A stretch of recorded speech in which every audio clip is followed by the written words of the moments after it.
Welcome to Antler Field here at Deer Creek High School. We are having Friday night football, October style. Tonight, the Deer Creek Antlers are hosting the Del City Eagles in a 6A Division II district matchup. Tonight is also special because it's homecoming, so stay tuned for the homecoming festivities, which will be following very shortly. Our first Queen candidate is Brianna Cox. Brianna's parents are Joy and Brandon Cox. Brianna enjoys working out and cheer. Brianna's future plans are to attend UCO and become an anesthesiologist. Brianna's favorite quote is Psalm 139:14, I am fearfully and wonderfully make. Brianna would also like to thank her family for always supporting her in everything she does. Also, she thanks her friends for making high school the best experience. Our first King candidate and Brianna's escort is Dylan Beers. Dylan's parents are Brandon and Ellen Beers. Dylan enjoys hunting, fishing, spending time with his friends, and lifting weights. Dylan's future plans are to attend Oklahoma State University and major in business. Dylan's favorite quote is, have discipline on yourself so no one has to have discipline on you for you. Dylan would like to thank his dad for teaching him all about football and for his mom always believing in him and being there for him. He loves you. Ladies and gentlemen, Miss Brianna Cox and Mr. Dylan Beers. Our next Queen candidate this evening is Ellie Damerval. Ellie's parents are Larry and Maureen Damerval. Ellie enjoys being a student trainer, hanging out with friends, and spending time with her dogs. Ellie's future plans are to attend UCO and get a double major in kinesiology and nutrition. Ellie's favorite quote is, we didn't realize we were making memories, we just knew we were having fun. Pooh Bear. Ellie would like to thank her family for always supporting her and helping her become the person she is today. Our next King candidate and Ellie's escort is Mike Bakari. Mike's parents are Victoria and Titus Bakari. Mike enjoys playing video games and sports, riding roller coasters, and going to the beach. Mike's future plans are to go to college. Mike's favorite quote is, never say never. Mike would like to thank his mom for always being there for him. Ladies and gentlemen, Miss Ellie Damerval and Mr. Mike Bakari.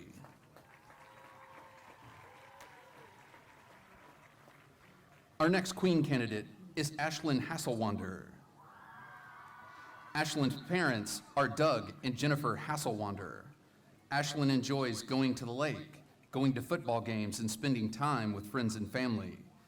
Ashlyn's future plans are to further her education at an out-of-state college and probably major in business. Ashlyn's favorite quote is, whatever you decide to do, make sure you are happy. Ashlyn would like to thank her friends and family for always being there for her, and thanks to Ms. Parker for being the best athletic trainer ever, and her fellow student athletic trainers for making every day exciting. Our next King candidate and Ashlyn's escort is Paxton Phoenix Gary. Paxton's parents are Ben and Carrie Gary. Paxton enjoys hanging out with friends and family, and he loves playing football. Paxton's future plans are to attend Oklahoma State University. Paxton's favorite quote is from his dad, you can only control two things in your life, and that is your integrity and your work ethic.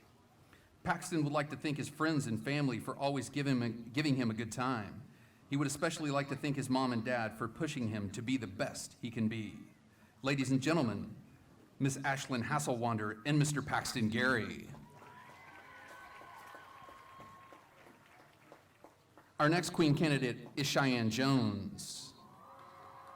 Cheyenne's parents are Patty Schneider and Ronnie Jones. Cheyenne enjoys cheerleading and spending time with friends and family. Cheyenne's future plans are to go to OSU and study pre-veterinarian medicine. Cheyenne's favorite quote is 1 Corinthians 16:14, let all that you do be done with love. Cheyenne would like to thank her friends, her family, and Jarrett for always supporting her in everything she does. Our next King candidate and Cheyenne's escort is Jarrett Burride. Jarrett's parents are Justin and Frankie Burride. Jarrett enjoys fishing and attempting to play golf. Jarrett's future plans are to attend college, get an engineering degree, and own his own construction business. Jarrett's favorite quote is Philippians 4:13, "I can do all things through Christ who strengthens me." Jarrett would like to thank God and his family because they have stayed with him by his side through thick and thin, and they will always support him in whatever he chooses. Ladies and gentlemen, Miss Cheyenne Jones and Mr. Jarrett Burright. Our last Queen candidate is Brooke Lamy. Brooke's parents are Brian Lamy and Dana and Randy Draper. Brooke enjoys being a part of NHS and student council. She enjoys spending time with her family and friends. Brooke's future plans are to attend Oklahoma State University to study business and pursue pharmaceutical sales. She also hopes to travel far and wide. Brooke's favorite quote is Ephesians 2:8, "For by grace you have been saved through faith, and this is not of your own doing, it is a gift from God." Brooke would like to thank her mom, dad, and siblings for being the most supportive and loving family. She also thanks her boyfriend, Dylan, her cousin Gracie, and her best friends, Kaylee and Jaden, for the encouragement and happiness they bring her. And lastly, her Stuco fam for being the most hardworking and kind-hearted group of people she knows. She loves you all. Our last King candidate and Brooke's escort is Daxton Byers. Daxton's parents are Stephanie and Brian Byers. Daxton enjoys hunting, fishing, and watching football. Daxton's future plans are to go to North Texas, then the NFL, and then take over his dad's business, United Insurance. Hit him up if you want to save some money. Daxton's favorite quote is from Coach Dennis, "If you're gonna be a bear, be a grizzly." Daxton would like to thank God and his family for giving him the opportunity and supporting him in everything he does. Ladies and gentlemen, Miss Brooke Lamy and Mr. Daxton Byers. Our homecoming attendants this evening are Miss Lily and Miss Molly Byers and Mr. Luke Stanley. Lily and Molly's parents are Stephanie and Brian Byers. Lily and Molly attend Rose Union Elementary. Lily's favorite thing to do is play with her friends on the playground, and Molly's favorite thing to do is play with her friends. Lily's favorite movie is Sherlock Holmes, and Molly's favorite movie is Mary Poppins. Lily wants to be a doctor when she grows up to help people feel better, and Molly wants to be a teacher when she grows up to help kids get smarter. Luke's parents are Coach Wade and Mindy Stanley. Luke attends Deer Creek Elementary. Luke's favorite thing to do is play with friends. Luke's favorite movie is Trolls. Luke wants to be a scuba diver, shark investigator when he grows up. Ladies and gentlemen, Miss Lily and Molly Byers and Mr. Luke Stanley.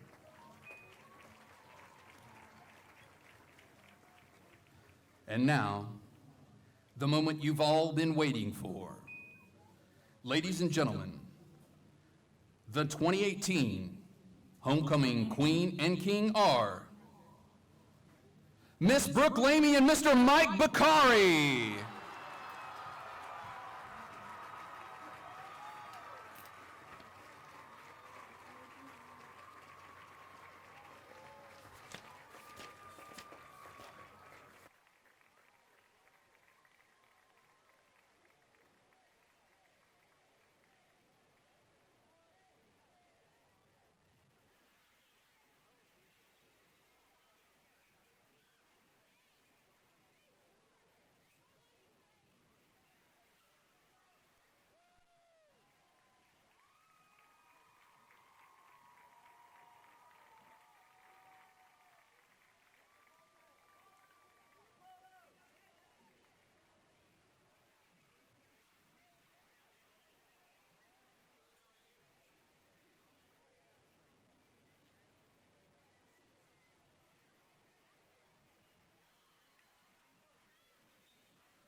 The Antler Pride now invites all of our Antler fans to stand together in singing of our state song, Oklahoma.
The Star Spangled Banner honors Americans from everywhere who have sacrificed to protect the land of the free.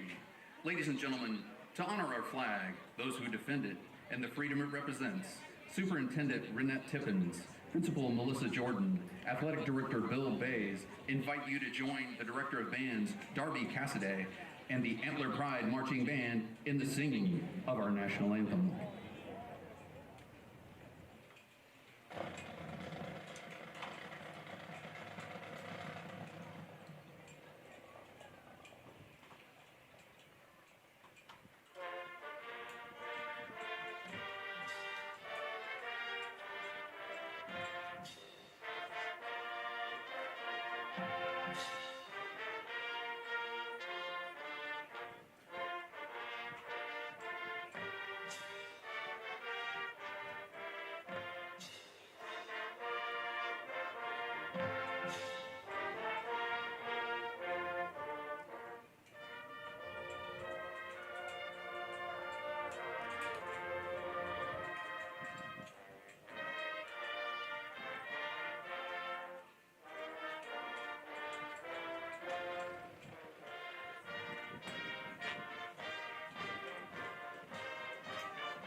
Ladies and gentlemen, it's time to get on your feet and get fired up for some Deer Creek football. Please join the Antler Pride Marching Band as they lead us in the Deer Creek fight song.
This week.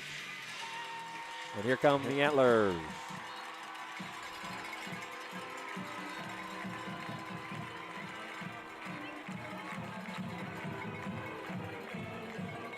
You know, there's just something about a high school football game. It really is. I mean, it just sends chills up your spine, you know. And I'll tell you what, last week we played really well. I was really impressed with how well we played. We were on the road in a very, very difficult venue to play in. Cameron Stadium is just a weird place. I mean, It's kind of like a bowl. yeah, and I've been down there dozens of times, and I just never feel like I left there like we played very good. Even when we won, it was just kind of an odd thing. But anyways, we played really well. Had a halftime lead, and they kicked a little onside kick to start the second half. Got the ball, and it was just and the wheels fell off after that. Ended up getting beat 34-17 after leading at halftime 17-14. We've had the lead, I think, in just about almost every game. Other than, we were ahead in Stillwater, I believe, or at least tied with them. Right, because we had a famous final finish there at the end of the first half. That's right. That's it. So, I mean, these guys have shown that they can play with about anybody. They just need to be able to consistently stay with these teams throughout 48 minutes of football. Put together all the 4 quarters. Exactly, yeah. And they've done that a couple of times. At least at one time against Memorial. They definitely played a great game. Yeah, that was good.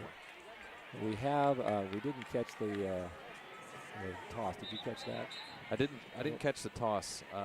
We're way up here. We couldn't have caught the toss. It looks like Del City is going to be receiving the ball. So I'd assume that Deer Creek won the toss and deferred to the second half. I had looked down at my notes as we were getting ready for our final prep during the whole toss situation. I was on my Twitter. Never mind. Not really. Just kidding. To receive for Del City. But we were talking about something else. Number 14, Jefferson Foreman. Well, here we go. District play getting ready to kick off again. Homecoming 2018 for the Antlers. And we'll see what it holds. It is a windy night tonight as the wind looks like it's blowing across the stadium. But during homecoming, we noticed that the balloons were tilted kind of towards the left side of your screen. Yeah, right to left. That's right.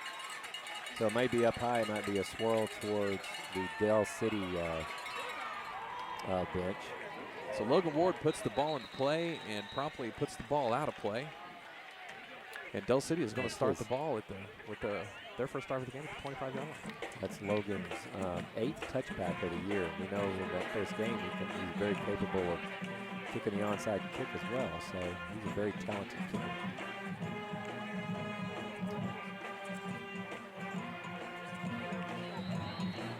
Good to see Jarrett Burright back out there. He has been battling some injuries the last couple of weeks. Yeah, he needs to be on the field. So quarterbacking tonight is Wittenberg. He gets the ball. His running back is up the middle. Number 3, Lawan Brown on the carry stop after a gain of about a yard and a Lawan half. Brown gets the first carry. Well, I tell you, we've been seeing a slew of talented running backs over the last few weeks. Let's hope there's not one here. My apologies. That Smith is the quarterback for Del City. Jacoby Smith, sophomore, 5'10". He's going to take He's it. Going to keep it. Oh, we got him. And we got that's good defense right there. Great job, Swarman. Diaz really made sure to keep set the edge there, and that's what he did. Exactly. He forced it back to the linebacker pursuit, and there they were. Dylan Beers brings up 3rd down. The leading tackler for the Antlers with 50 tackles on the year. 3rd down, 5 yards to go.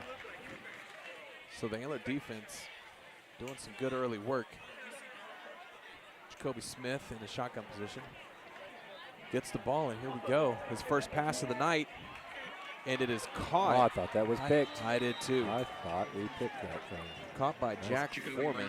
Pass is complete nice to number 15, Jack Foreman, brought down by number 29. Foreman was well covered on the play by Yeah, we had 3 guys around him, and I thought for sure that Diaz was going to come down with that.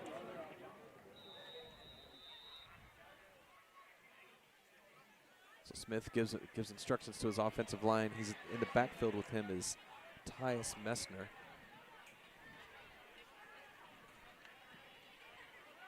So a quick out. Pass is complete to Colin Linsinger. And Yeah, the we're all Antlers there. are all over Oh, we that. got the ball. We stripped the ball. There goes Paxton Gary. And that's a touchdown right there. Touchdown. Look at that. Stripped the football. That is an excellent start for your Antlers. ran it back 35 yards for the, I can't call it a scoop and score, maybe the strip and score. But you just say that. You just don't see a strip. You don't see a strip like that very often. No. I mean, they just aren't. He just took the ball away from him and off to the races he went. I think Del City was thinking, well, the play's over, I'm done. But Paxton played to the whistle, and there wasn't one, and he took the ball, and there he goes. Touchdown. Great start. So we scored so quick that Reed Eden is a late add to the field. He wasn't quite ready for field goal duty just yet. Not yet. But Logan Ward in for the extra point. He's been pretty automatic. Yeah, he's been perfect, 12 of 12. Oh, and we just jinxed him. That's what you get for saying good things about the kicker. Yeah, my bad. Well, perfection is overrated. But Logan Ward he's had an excellent season. He really has. Like you can count on him for punting, for field goals, and for point afters. He's been very reliable. Yeah, I mean, of all the inconsistencies and the injuries and the ups and downs, there's always been 16. He's been pretty consistent all year with his punting. Mm-hmm. He's averaging 37 yards a punt. That's pretty good in high school football. That's really good, and he's flipped the field several times for the Antlers this season, and that is a weapon. That's right. And he is, he's 4 for 7 for field goals. I mean, that's over 50%. Again, that's not not a good bad number for a high school kicker.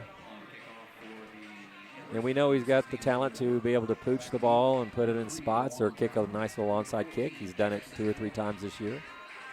So back deep for the Eagles is number 3, Lawan Brown, and number 14, Jefferson Foreman. And we'll see what kicking duties mean tonight. The wind is pretty much at the back of Logan Ward on the field, and you can see that that ball carried through the end zone. He about hit the stand, the clock at the back of the end zone. That wind must be pretty strong down there on the field, going right to left. So here we go for the second drive of the night for the Eagles. After that rip-and score. Yeah, we'll call it a rip-and score. Rip-and score. Paxton Gary playing senior football. So Del City's working with 4 wide receivers, 3 on the bottom of your screen, 1 on the top. Jacoby Smith, your quarterback, and he's keeping it. And it looks like he's got a gain of about 1 yard on the play. Brought down by number 20, Zane Shades, junior, 6 foot 152. He's listed as a defensive back. I think he's getting some reps in there at some linebacker. That was outside linebacker. It's a good play for him just there. I don't there. see Parker Johnson in the game tonight, number 41. So here goes Jacoby. Looks like a pass run option here, and he's decided to run it. And he finds a little hole in the defense, and he's going to pick up a first down on the scramble. He looks like he could be quick, Rick. Yes, he might be, that scat back quarterback that's difficult to tackle in the open space. We got to keep him contained. Got one of those in Norman, Oklahoma right now. That's right. I was almost getting ready to make that reference, but I didn't want to offend my Cowboy fans out there that are out. So Parker Johnson, do not see him on the sideline yet. I wonder if he's sick. I believe something has already started working its way around. That's Tyus Messner on the carry. So that's another big, it's been something every week, Scott. Last week it was Axel Welch was out and Jarrett Burright. And the week before that it was Lamoris Davis. It's just been. Yeah, we've had Paxton Gary the week before that, after the Norman game. So they have been battling the injuries all year long. It's hard to get consistent if you are constantly looking for guys to take other guys' places. That's right. Filling in spots you're not used to playing or getting, but I don't see 41 anywhere on the field, so he might be ill. That's Messner on the carry again, and his gain on the play is good for a first down at 10 Eagles. So the Eagles putting together a little bit of a drive here. We'll see if the Antlers have an answer for that. And the Eagles have been working with this four wide receiver set. This time they got 3 to the top of the screen and 1 to the bottom. They haven't thrown it a whole lot yet. They've had the one pass that's looked good. They're just running the zone so far and trying to. Messner's met at the line of scrimmage.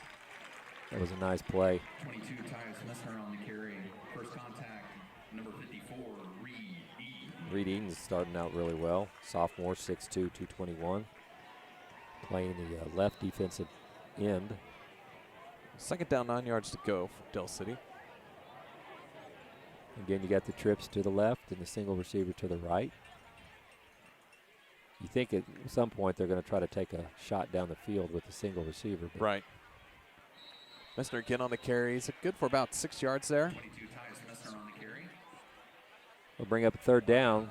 We've gotten him to third down a couple of times. We'll see if we can't keep him there. 3 Get yards that to fourth go. down. Del City is, you know, the field isn't really east, west, or north, south, but the wind appears to be blowing right in the face of the Eagles. So I would think that they'd need to get fairly close here for a field goal attempt. Agreed.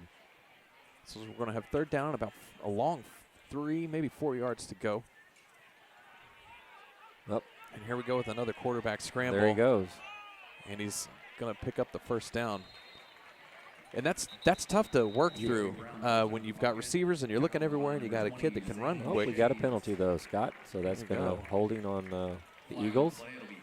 They'll send him back. But yeah, when you have a quarterback that is, you know, multi-talented like that, that can just put the, you know, ball under his arm and take off and go. It is a nightmare for defensive coordinators. Because you have to almost put a guy as a spy on him, you know, and he has to basically follow him wherever he goes, and And the spy's got to make the play. he's got, yeah. I mean, it's one thing to have your eyes on him; it's another thing to tackle the guy. You're exactly right. Sort of along the lines of, I see him running, can I catch him? So we got a quick substitution on the offensive line for the Eagles. You go with a more balanced look here. 2 receivers to the right and 2 to the Right, left. and then they haven't Haven't this shown is a that little really. bit of a new setup. The backfield remains the same with Smith and Messner. I would think here though this has got to be a passing down, and even the scrambles though have not gone for large chunks. Little screen little- pass to 14. He's got some Uh-oh. blockers in front of him. And he's gonna Pass get is the first complete to down. Foreman, and he's right on it. So Foreman's That was the catch and fastest run is good. That was the fastest 14 yards gained I've seen in a while. And Man, That was that a guy can move. that was a good call from the Del City coaching staff. Jefferson Foreman, senior, 6'2", 180. He was definitely moving downhill after making that catch. 1st and 10. So trips to the top of your screen, single wide out to the bottom, but Messner gets the call. And again, you know, the Antlers, they've been ready for that, for this particular style of run. They just have not been able to do much with it in the early going here. Remember, we got those big boys up front. They don't look real big across the front from, you know, the eye test. And, you know, running a zone, you have to get leverage. You have to be able to move the line of scrimmage like we were doing last week. We really did a good job of moving the line of scrimmage and, you know, had a lot of yards rushing.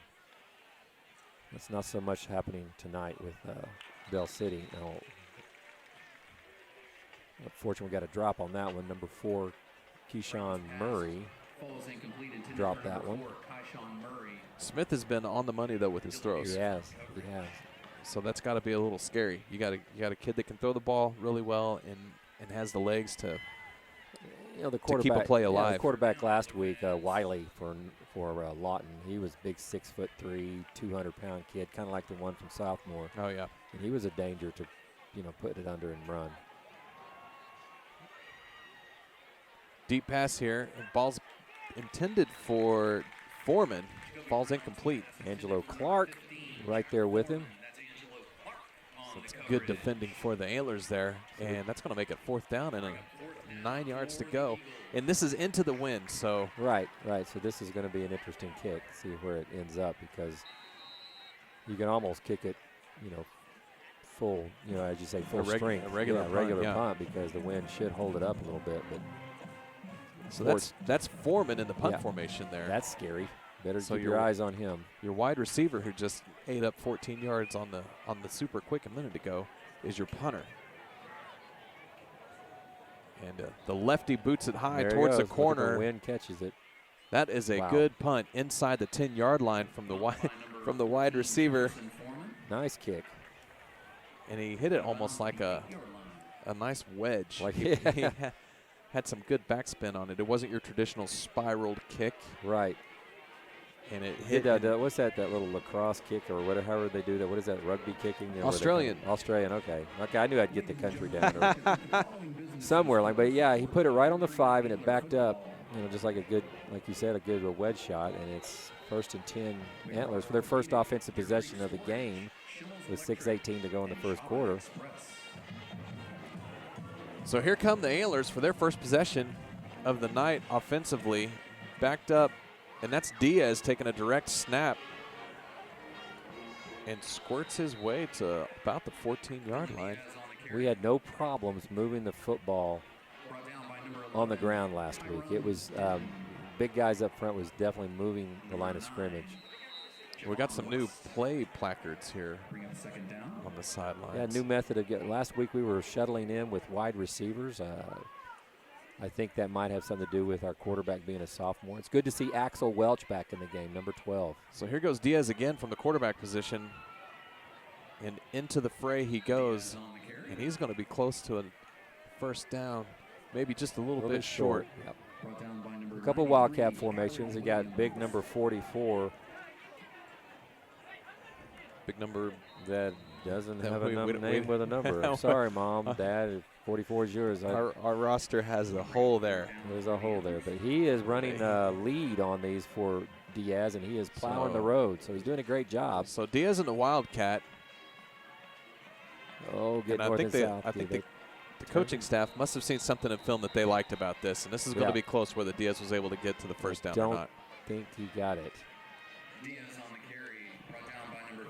And he got rolled backwards, and he's slow getting up. He did. I was looking through my field glasses when that happened, and he had his leg pinned sort of awkwardly, like the old hurdle stretch he used to do back in the old days, except he was flat backwards. We cannot afford to lose Dylan Diaz.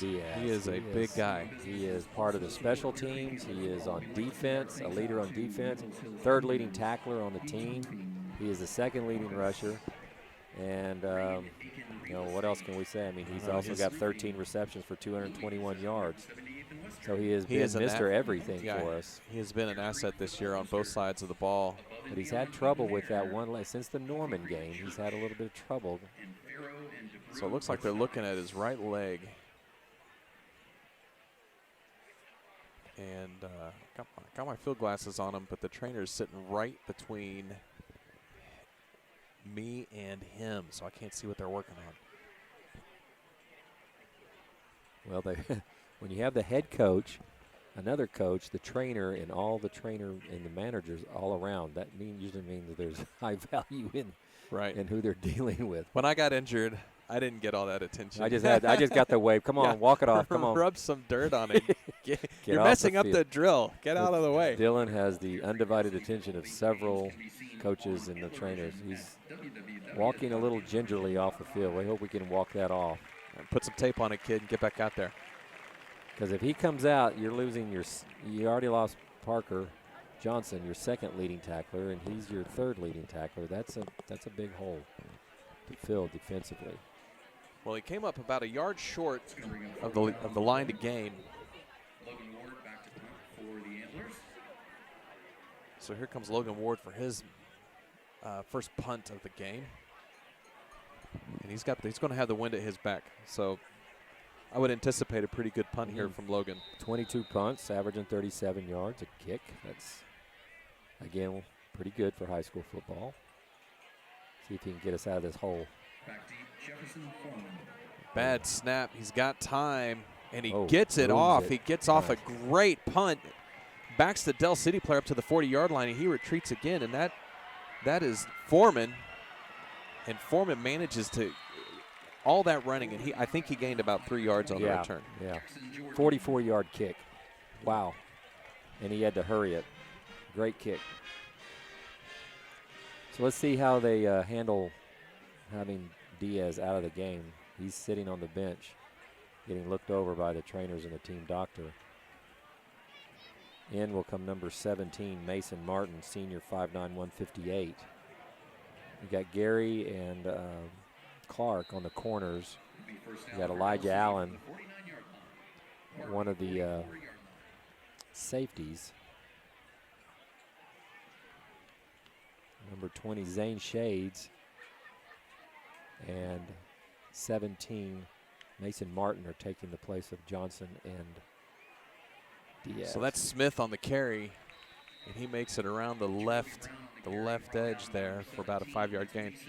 I don't want to take anything away from what's happening on this field, but I do want to have a nephew brag for just a minute. Oh, yeah, please do. This is going to make some people in Norman very happy. I have a nephew that is the #1 rated wide receiver now in the nation for his recruiting class, Jaden Hazelwood, and he's decommitted from Georgia.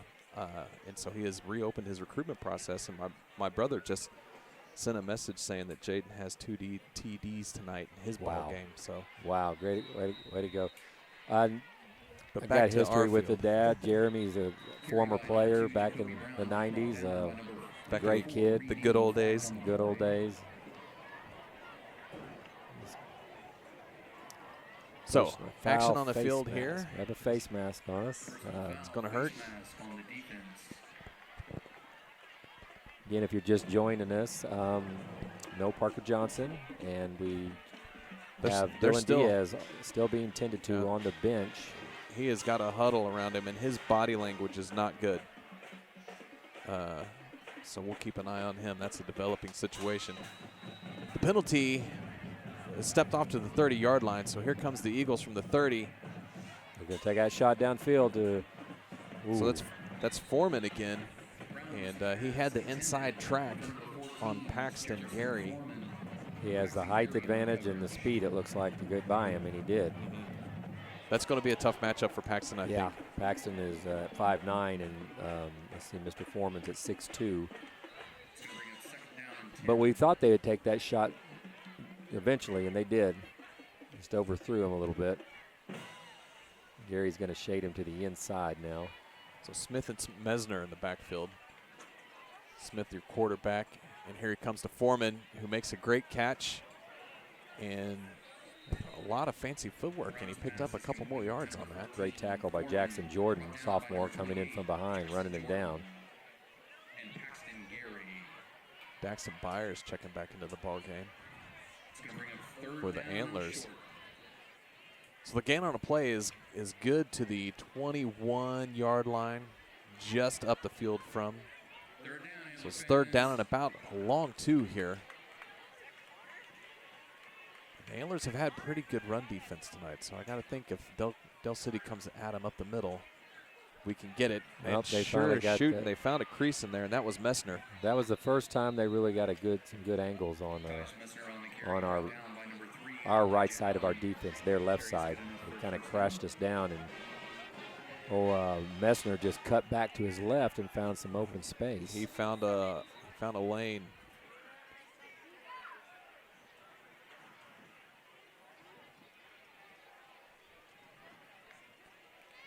So Del City can get a first down without getting a touchdown. Great play by #1 there. Great play, Paxton. So the Paxton Foreman battle will probably be one to keep an eye on tonight. Paxton came out on top that time with good defense.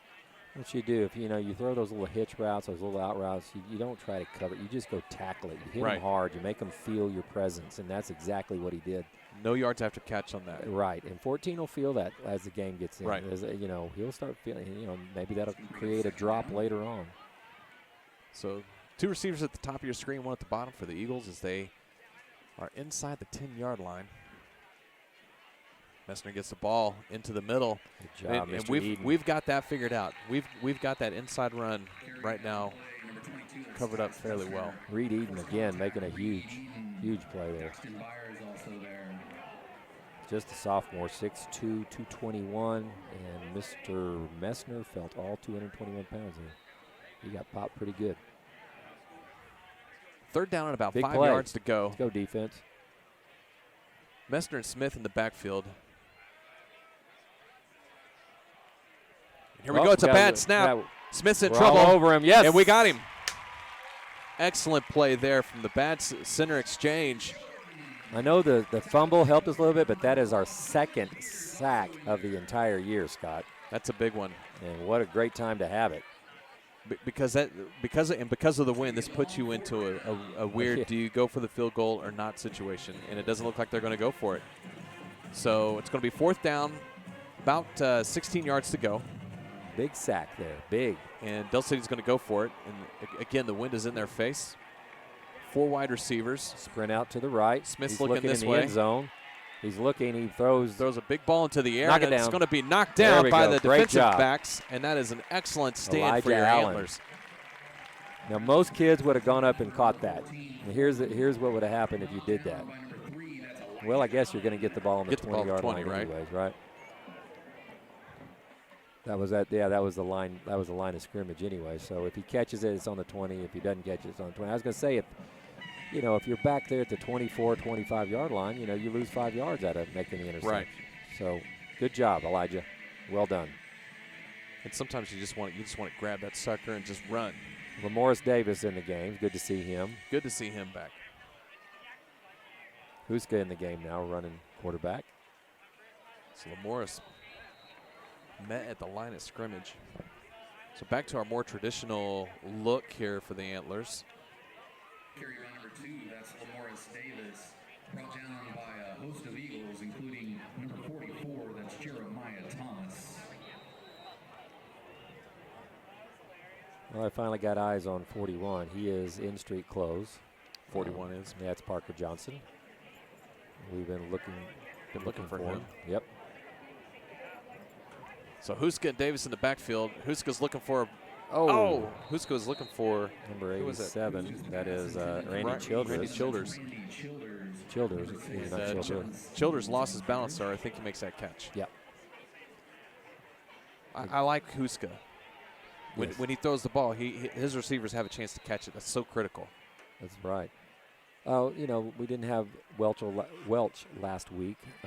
Axel Welch in the second half. He's back. It's good to see him. He's a good target to look for here on 3rd and long. Burright's not in, though. He has been getting some. Out. Yeah. Got Gary up at the top, the far right. So Huska looking for under him. He's pressure. in trouble. He's brought down. And, he's sacked, but wasn't as bad of a sack as it could have been. He only loses a couple yards. But he did not have long to survey the field. So we're going to be punting into the wind now at the end of the quarter, and we'll flip the field. So your Deer Creek Anglers 6, the Del City Eagles 0. It's not a bad first quarter. yeah, we get the strip and score by Paxton Gary, first possession of the game. Great play. And Del City's moved the ball a few times. They clearly had the time of possession in the first quarter. Right. Our defense, we're asking a lot of our defense. Got 2 of our leading tacklers out with Parker Johnson and Dylan Diaz. We'll see how our boys respond here in the second quarter. See if they can fill the gaps. Well, they had some stuff going out of the Wildcat early with Diaz until he went out with an injury, and then so basically this is their second possession for all intents and purposes. Yeah. He kind of got, Dylan kind of had the ball and he got tackled and he kind of got bent backwards, and that is an awkward way to be tackled. And sure enough. So Logan Ward on for kicking duties. He's kicking into the wind now. So we'll see what he can do.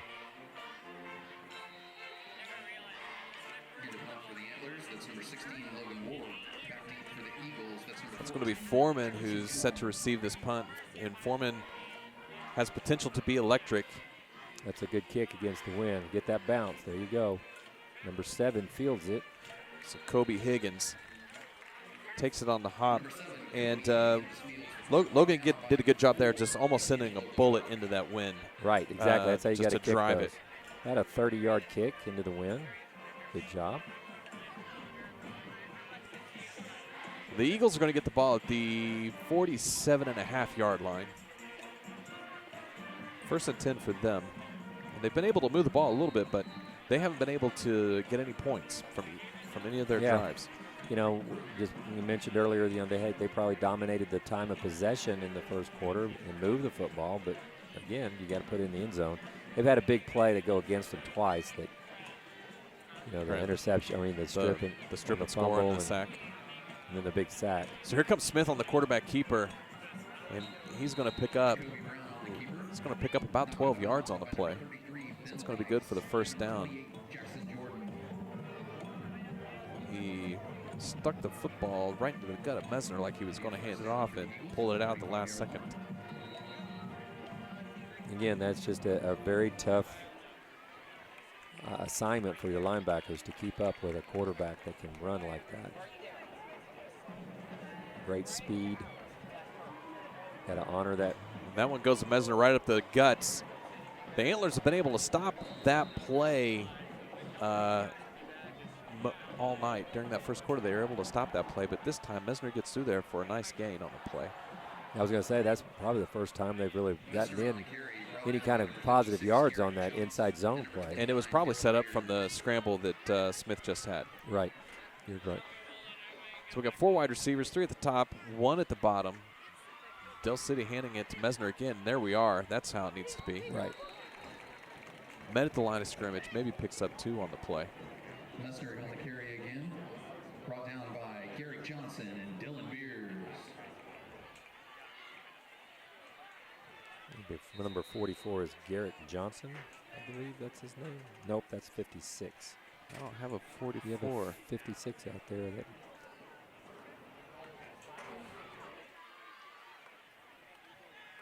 So this time the pass is complete to Quinlan.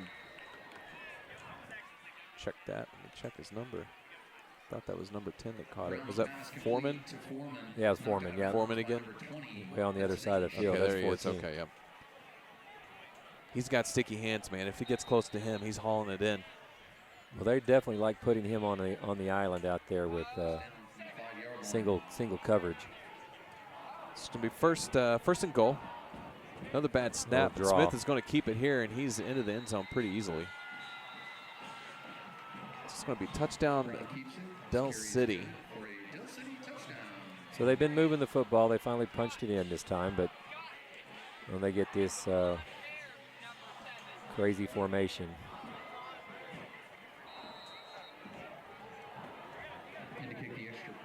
So Sherrod Davis in to kick the extra point. It's like they're going to try to go for 2 here.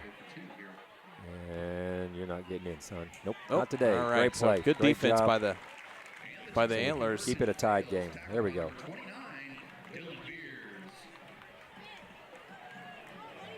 So you got to wonder then if Del City's got somebody that can kick it. They may be a little handicapped there, so that's something. That's probably why they have that formation set, and they look to try to do things with their speed, which is spread the field east and west, or sideline to sideline, right, and try to find a gap to get in. And if you can get it 1 every 2 times, you're on schedule. Yeah, you're exactly. So 11 minutes to go in the first half. We have a tie score of 6-6. And Deer Creek will get the football just for the 3rd time in the game here on this ensuing kickoff. And their turn on the offensive side they have not put together a drive yet. So that first drive looked like they were going to do some things out of Wildcat, with Diaz being the lead rusher there. Diaz gets hurt. They went back to, Huska and Davis in the backfield. And we didn't go very far. We got a sack and no yards moving forward. Deep, we're going to have Paxton Gary and Elijah Allen, number 1 and number 3. Kicking for the Eagles, looks like number 18. Jay Fuentes. So here comes Fuentes. Wind at his back now. Little pooch kick. Sort of a pooch, and we bobbled the return. Good job, Mr. Beers.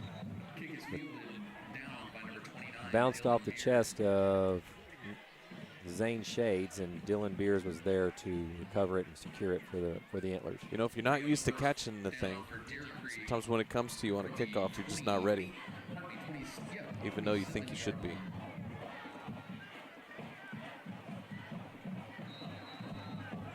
Haven't seen Axel get in the action yet. Maybe they're going to try to get him involved here. So Huska and Davis in the backfield. Huska looking for Randy Childers. Good catch. That'll move the ball. About a 6-yard gain on the play. 33-yard line. It's going to bring up second down. And 5. 5 yards to go. Number 18, Josh Bakari in the backfield with Huska. So Huska again looking for a pass. Gonna He's go got a deep. receiver right in the middle. Oh. Oh! I think that was Childers again. Childers. So Huska hit Childers right in the hands. And Childers had found a hole in the zone. Yep, he was open. It was kind of a knuckleball pass, a little flutter to it, but hit him right in the hand. Should have caught it. So 3rd down, 5 yards to go. It's Will Michael and Burright at the top of your screen. Childers is joining them. They're isolating Axel down here on the right side. He's as your the tight end. A quick Paxton pass to Gary. Paxton Gary. Nice So move. he just needs to get to about the 37-yard line. That's going to be close. And I can't tell where the officials are lining themselves up here. I can't. It looks like the officials aren't sure how they're going to line themselves up. Now they give it to him. They said a first and down. 10. All right. So that was a good call there. So Paxton Gary makes the reception out of the backfield. Used Welch as a decoy there, drug out the linebacker, and then popped Gary out there in the flat. And he was able to get the line to gain for the first down. So Now they Huska go- again oh, passing, and that time he was looking for Axel Welch. It was just a little bit in front of Axel there. Yep. It looks like he may have some sort of soft cast on that right hand, right wrist. Josh Bakari is still in the backfield. He's out, and Paxton Gary is in. Burright, Childers, and Will Michael at the top of your screen. Welch, the tight end, at the bottom. So the same formation, they were able to hit Paxton Gary with a little quick, sort of a screen. Watch a wheel right. Nope, they're going to. So here he comes. Oh, careful. So that pass intended for Axel Welch, and it was well read by the Eagles. Yeah, he had 3 guys around him. I think he is a point of emphasis on the defensive side of the ball. Yeah, if you've watched any game tape of the Antlers, you know that they're looking for Axel Welch when they throw it. Yeah, he by far is the leading receiver with 16 catches this year for 205 yards and 3 touchdowns. So yeah, he's the guy that is going to draw all the attention. So Michaels moves to the bottom of your screen now. That's Bakari in the backfield. They've got a screen for him, and Huska just led Bakari just a little too much. I think he would have ran for a little while there. Yeah, he got hit pretty hard by number 6, Donovan Stevens. So the Antlers were able to move the ball a little bit that time, but forced into a 4th down and long. So on comes Logan Ward for punting duties. Had an excellent punt into the wind on the last series. I believe that's Foreman set to receive the punt for the Eagles. Oh, no, it's a terrible snap. It goes way over Logan's head. Just kick it out. There Yep, you and go. he just kicks it out of the end zone for a Smart two-point play, young two-point man. play. That was probably What you have to do. the best decision there. That was a disaster. That'll be a safety. We have not had those issues this season. No, we really haven't. Again, we don't know if there's maybe a backup in there right now, or the host of injuries that this team has experienced over the last 5 weeks has been incredible. So we're going to have kickoff here at the 20-yard line because of the safety. That makes the score 8-6 in favor of the Eagles. It's so sort of like they got that 2-point conversion. Right. Now we're going to be kicking off into the wind from the 20-yard line. Now you've seen teams choose to punt. Sometimes because you get a little bit more control of where you want to put the ball as far as do you want to kick it to this guy or that guy. So it's 6 to 1, half dozen another, I think, if you're, in my opinion. but you got a talented kicker in Logan. So He can do what you need. yeah.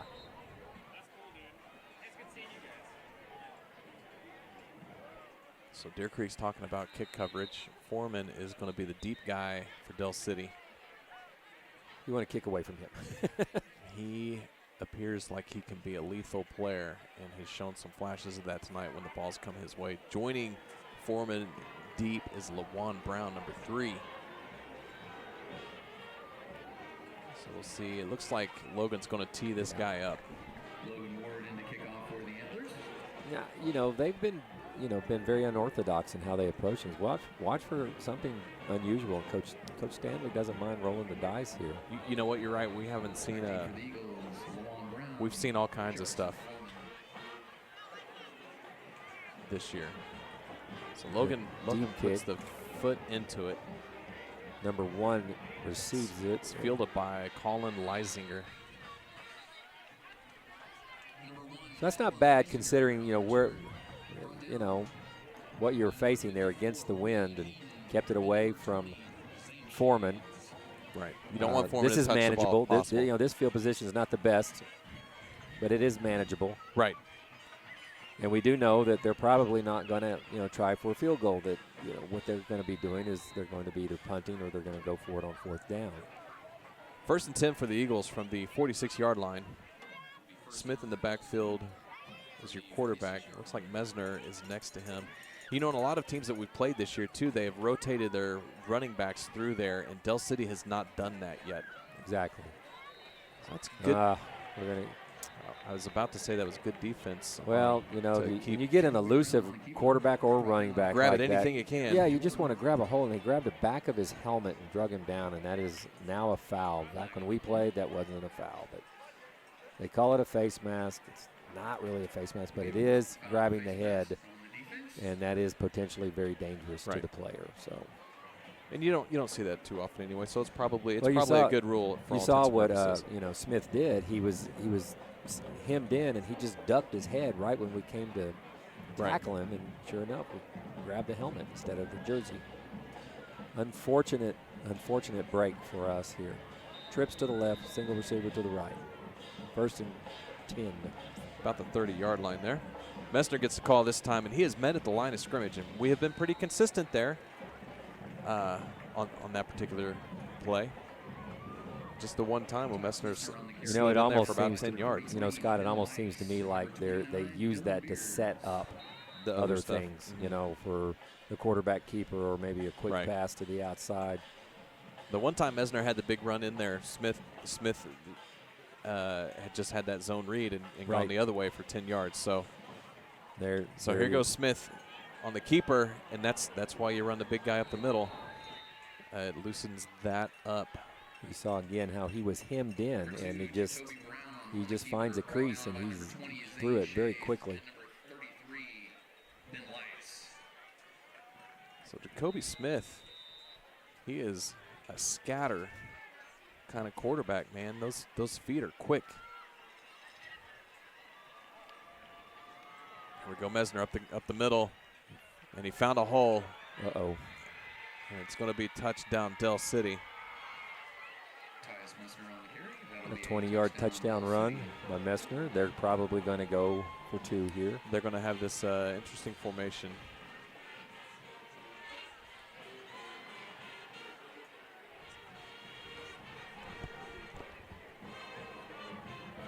So you can see the team looking and getting some sort of ideas from their coach on how this is all going to sort out.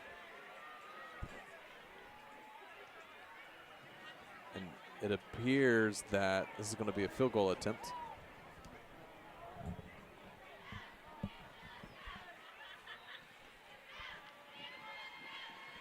So I got Jay Fuentes on a field goal. That looked pretty good. That did look pretty good.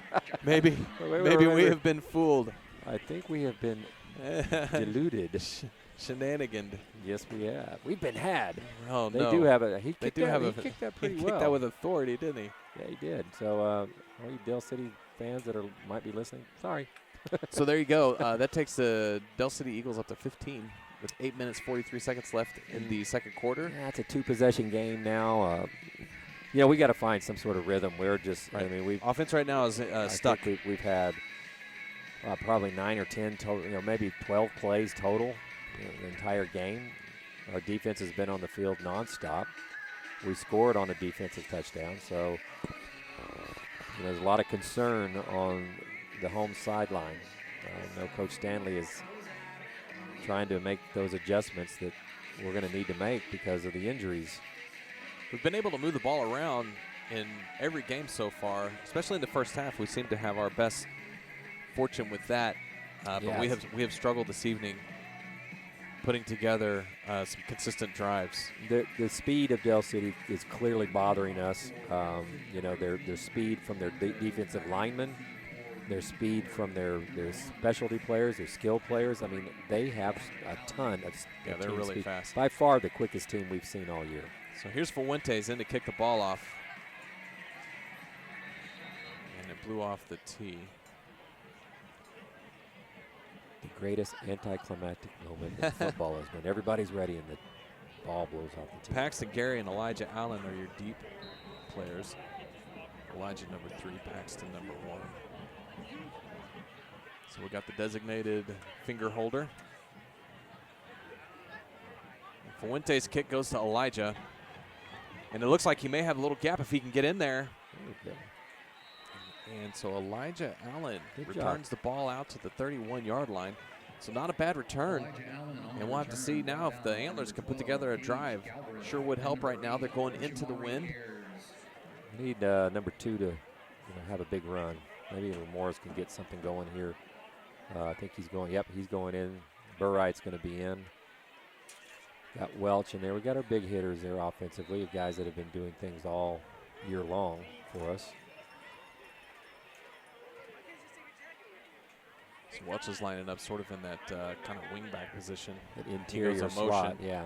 So you got to think this is going to Lamorris, and it does. It does. Lamorris finds a Bounce. little bit of a gap in there, and Oh, I thought he was got a going to find a penalty. bigger gap. Gonna have hold, looks like. White hat through the, oh, we got an illegal shift. So that's going to be on Axel. Yeah, he didn't get set.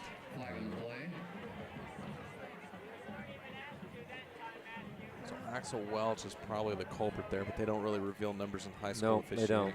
It was weird. Last week they had the official mic'd down there at Cameron Stadium. Oh, they did? But they didn't tell us who the numbers were. Right. but You did hear what they were. What the call was, the call the was. official thing. Yeah. So the penalty will move the Antlers back 5 yards. Didn't need that. Nope. So Huska, There's Childers again. he and Childers have been on the same page tonight frequently. So you got to wonder if they were working on something this week. Right. Because Huska's looked for Childers just about every time.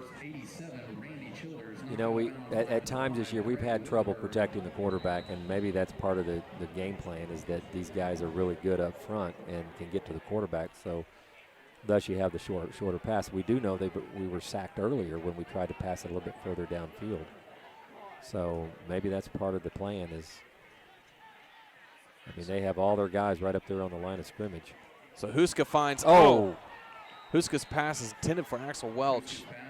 And you got to wonder if that cast on Axel's left hand or that padding or whatever Right. it is maybe throwing off his timing just a little bit. His mechanics maybe.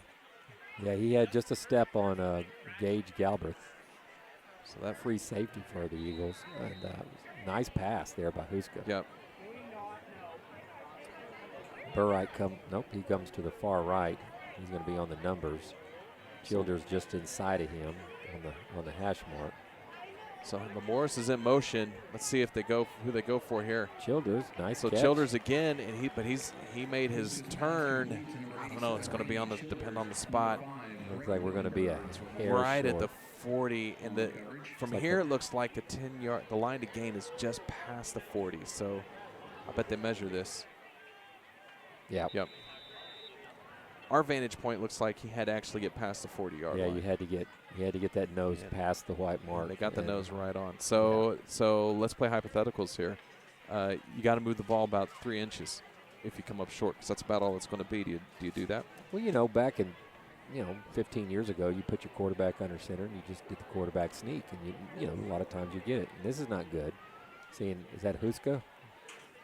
He's limping off the field.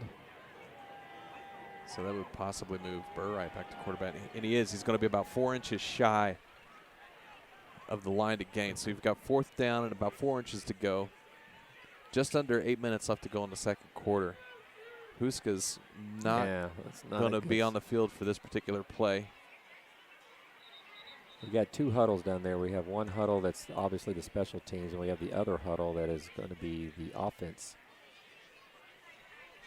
Burright will obviously have to take the snap. So they're talking to Huska, but they're not. They don't have him sitting on a table or anything. You got big Dylan Beers. This looks like it's going to be a. This looks like power formation here. Power formation with Beers and the Wildcat. This is just move the line of scrimmage. Right. Can your guys move their guys? Yeah. And he does. Yeah. And he does. Attaboy, And Beers. he got what he needed to get. And that's the guy. That's the guy you want running right there. That guy. He's just a stud. I mean, he's the best defensive player we have. Last week he ran for almost 60, 70 yards. He was just. That's a good call, gutsy call by Coach Stanley. And he did that out of the. I would have felt more comfortable if he was under center. I know, it's just way like closer to the line of scrimmage. That is a foreign concept in today's game. Yeah, under center. What is that? So Jarrett's back at quarterback as he was the first 2 games of the year. So I got Burright in, and that's Bakari Johnson back there. Or not Bakari Johnson, Josh Bakari. Excuse me. Yes, Josh Bakari. And he looks like he might be the, he is a junior, 5'10", 162. He and Lamoris could provide some good offensive firepower maybe for the rest of the year and into next year. I know that Huska and Burright traded spots early on in the season, but in that opening game, Burright was pretty capable. So it's not like you're losing a whole lot outside of maybe some practice time and some rep time. But here comes Burright, and maybe that's an indication of some of that practice time. Kind of rushed that throw a little bit. He was really good with his legs. I thought he really ran the football well against Southmore, especially. Did the old quarterback draw and got the touchdown. Right. And he was manageable with his passes. I mean, his statistics: 15 of 44, 1 touchdown, 1 interception for 245 yards. So, not the greatest percentage there, but not but bad. most of his balls are in the area, if I can remember correctly. That's right. So Lamorris Davis checks back in. Bakari out. Lamorris gets the ball, and he runs into a wall of white. Here's an interesting thing about all this is that our guys all year long have been able to move the line of scrimmage with our size, and we're getting stood up at the line of scrimmage, which I know has got to be irritating to Coach Dennis, who is the offensive line coach. We're just not moving those guys, and that could be because of their quickness. We're just not getting the leverage that we are normally getting against. And we've also found some success kind of running those quick stretch plays. Better snap here for Logan, and he gets a punt down to inside the 30. 37. 27. Got a 31-yard kick. Again, against the wind. That's pretty good. So Del City's going to have the whole field in front of them, most of it. This is about where you would wind up if you were to return a kickoff. Right. Now, the cause and effect flow of, I'm a history teacher, and it's all about cause and effect. So, but in a football game, you really see it. You take one guy out like Dylan Diaz, it creates all sorts of havoc, throughout the lineups. And then you lose your quarterback. That looks like maybe he might be out for a while. Yeah, Burright's on the sideline. It creates a whole nother ripple effect. So here we go. Can't Messner. Wrap him up. Messner on the carry. It's been feast or famine with Messner. He's either gotten a yard or 2, or he's picked up a chunk of 10 or 12. It hasn't really been 3 yards in a cloud of dust for him. No, it sure hasn't. It's just Our defense is just worn slick right now. They've been on the field almost the entire first Yeah, half. they've had a lot of plays on the field, and it's interesting how it works where the offense tends to grow in that and the defense tends to get worn out. So Smith again on that little option, and he is a shifty son of a gun. But Yes, he is. I mean, the Antlers bottled him up there. We got him that time. Gain of 2 yards. Outside linebacker Ben Likes was there just waiting on him, and he turned inside, and we had support for him. So Huska looks like he's moving around okay out there. Yeah, Burright's throwing the ball, though. We'll see what happens. He's got a little limp in his left leg. So 2nd down, 8 yards to go. Smith in the backfield with Messner. Trips to the bottom of your screen. Smith's pass was intended for Foreman. Thought Gary had him a pick there. And boy, I guess Foreman could catch Gary depending on which way Foreman was leaning when it came in. But Paxton was going to be off to the races if he could have caught that ball. Yep. So 3rd down, about 8 for the Eagles. Normally they've looked for number 14 here, Foreman. So we'll see what they draw up here. Looks like they're going to try and do a pass. And Or Smith this is guy going to is keep running. it, Yeah. and here he goes. And gosh darn, how does he do that? And he's And he's an intelligent young man. Yes. He gets out of bounds. He's just a sophomore. That's just smart. Knowing that you're not a big kid. You're what? Is he 5'10"? Yeah, it says he's 5'10". I bet he's about 5'7". Probably. But he knows to get out of bounds. Yeah, and there was no And not hesitation take it. in that. Like Right. he got the 1st down and just angled up the field out of bounds. You're not going to injure me. Coach Mike Dunn, I believe, is the head coach for. Mike Dunn. He's been there a few years. That's good coaching right there. Is you get your quarterback to understand you don't take hits. It's not a macho game. I know Baker Mayfield was all about that, but at the time you need to be able to get out of bounds, not take the hit. So 1st down, 10 yards to go from the 40. Messner gets the ball, and he is wrapped up at the line of scrimmage. Excellent defensive play. Big Eden again, Reed Eden, number 54, 6'2", sophomore. He's having a nice game tonight. He's playing really well.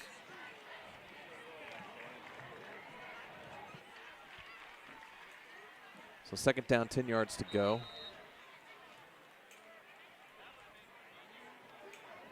Dylan Beers was in on that last play also.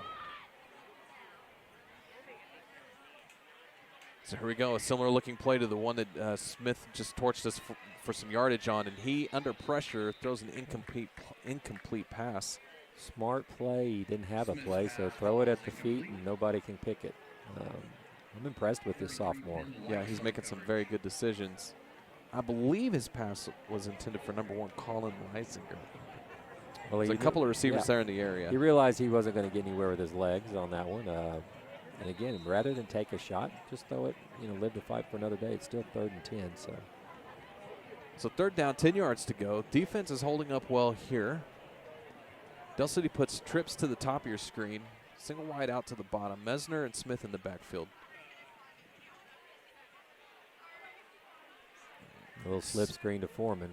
Foreman makes the catch, and if we can keep him hemmed in there. He picked up about 5 on the play, maybe 6. So it's going to be 4th down and maybe 3 or 4 yards to go. Well, it's a no-brainer for them, I'm sure. So I'm sure they'll go for it. So play your assignment, boys. Again, Paxton's out there on an island with Foreman. We're on the right side into the boundary. We got a timeout, Deer Creek. That's their first one of the half, and they take it with 3 minutes, 49 seconds left. That's smart. You don't want to make a mistake here. Make sure you have the right defensive call. Right. Remind your kids what their keys are that they're looking for. Exactly. And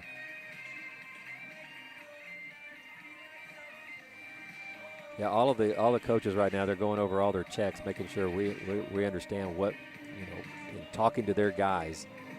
There's 2 guys probably up here in the box, and there's 2 guys down there in the field, and then there's Coach Stanley who calls the defense, it looks like.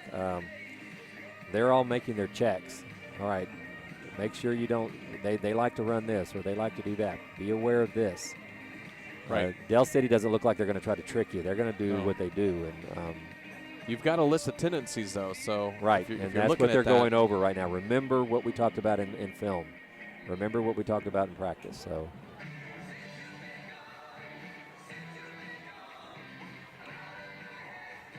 all right, here we go. 4th down, about a long 3 to go. It's between 3 and 4 yards. Del City sends trips to the bottom of your screen. spread the field. Look how they spread Foreman's the at field. the top, I believe. We got Much- Mesner and Smith in the backfield. Betting Smith is going to be using his legs on this one. That would be my bet. So And he Smith throws. looks, and he throws Wow. a pass that's complete to Colin Leisinger. And he's got the first down and a little bit more. Just ran a series of hitches all the way across the board, and he wasn't picked up. So first That's a down. great call. I mean, great call. Smith put the ball right on the money. Yes, that he did. time. Yes, he did. I was convinced that they were spreading the field so he could just run it right up the gut. Right. But, man, So Mesner on the carry this time. And he's going to gain about 4 yards on the play. Eden again there to slow him down. 2nd down and 6 yards to go or so. Ball on the 14-yard line. Mesner is not the biggest back we've seen this year, but he's an efficient runner. He runs into that line and does his job so that Smith can pull it out and do this. Brought a little run stunt there up the middle, kind of jammed things up. So it's going to be 3rd down and about a 1 yard to go here for the Eagles, right at the 10-yard line. So they need one more yard to get the first down.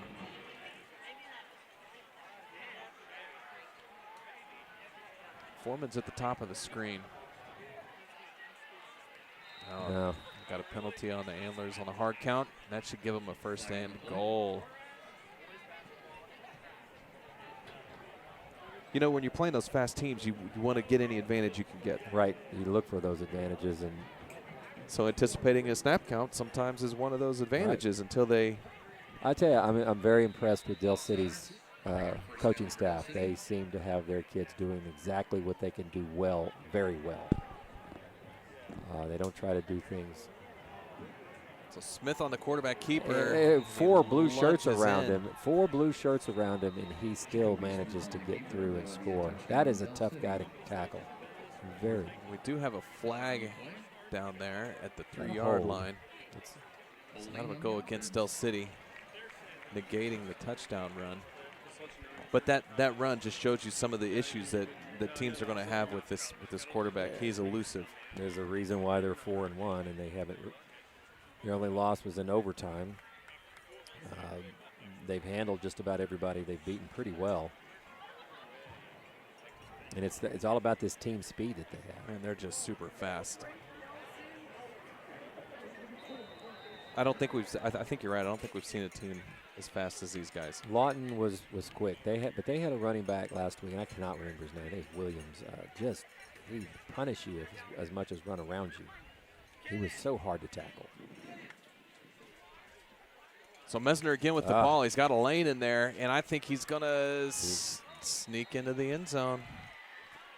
You know, so Mesner just takes the ball into the middle. We got him. Into the middle, we got him. Into the middle, we got him. And then Smith does a thing, and then back to Mesner just a little bit wide, and that's when we've been hurt. This team is extraordinarily dangerous when they get to that second level we've talked about all year. I mean, when we can keep them somewhere within that line of scrimmage in the first level, you know, right there at the point of attack, we've been all right. But if he gets through either one of them, Mesner or Smith, it's not a good scenario for us. It's hard to catch those guys. Get our hands on them. Right. I mean, our guys are all reaching. They just couldn't get their hands on them. So here's Fuentes in for the extra point after the interesting setup, and it looks like he put it through. He did. So 1:50 left in the first half. Del City 22, your Deer Creek Antlers 6. And I feel like we've had the ball a grand total of 4 minutes. Maybe, yeah. You know, it's clearly been one-sided all night long. Del City with the football, moving the ball down the field, probably has easily close to 40 plays. We may have double-digit plays, maybe 10 to 15 plays total. We haven't put together a sustained drive. Maybe 2 first downs. We don't have official stats up here, but there's just been no chance for us to get in any kind of rhythm, anything that we feel like can work for us. And it hurts when you lose Dylan Diaz in the first series, and then Huska. Huska picked up a knock, and they had been working on him on the sideline this whole time. You know, team doctor down there talking to him a lot. I believe it was his left leg that was bothering him. And we're going against the wind, and so it just really, we have been backed up against the wall the entire second quarter. Started out great. First series, stripped the football, ran it back for a touchdown, 35-yard touchdown by Paxton Gary, and that was like, yes, we're off to a great start. Nothing has gone right since. No. And the injuries, they do make it a challenge. So here we go. Fuentes in to kick the ball off. It's Elijah Allen and Paxton Gary set to receive the ball for your Antlers. No finger holder this time. Fuentes sends a pooch kick, which is fair, caught at the 30. Dylan Beers. So big Dylan Beers on that. I'd like to see him run one back. Yeah. I tell you what, again, going back to last weekend when we were just controlling the football on the ground. We were gashing holes against the lot in front. And Beers and Davis and Diaz were just running all over the place. So Burright's still your quarterback. Lamorris Davis is in the backfield. And we'll see if the Antlers can't put together something to get some points on the board. They got 1:50 to work with. They're going into the wind. Lamorris takes the ball. He's found a little bit of a hole in there. Man, that's a swarming Del City defense. There may be a hole, but it's not there for long. They hit you hard and they turn you over. You know what? They turn you back. You don't fall forward against this defense. They seem like every time you get hit, you're going backwards. Pick up about 4 yards on the play, so it's going to be second down, 6 yards to go. And Lamorris Davis hobbles off the field. We got a timeout Del City. Smart timeout. So that gives us a chance to assess things and look at Lamorris. He seems to be okay. Coach just said, "Yep, you're all right." Yeah, rub some dirt on it, kid. He does look like he's in a little bit of pain right now. Yeah, you're not allowed to be sore. So, yeah, coach is talking to him again, asking him, what did he do? What happened? He may have just got his foot stepped on for all of them.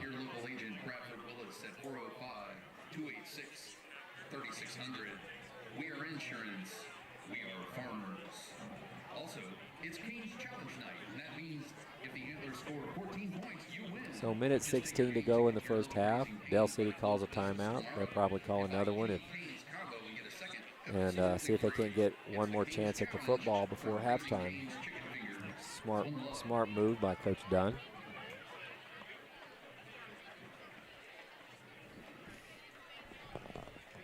So we'll see. Here we go. Back to live action. Burright looking down the field. And the ball falls incomplete.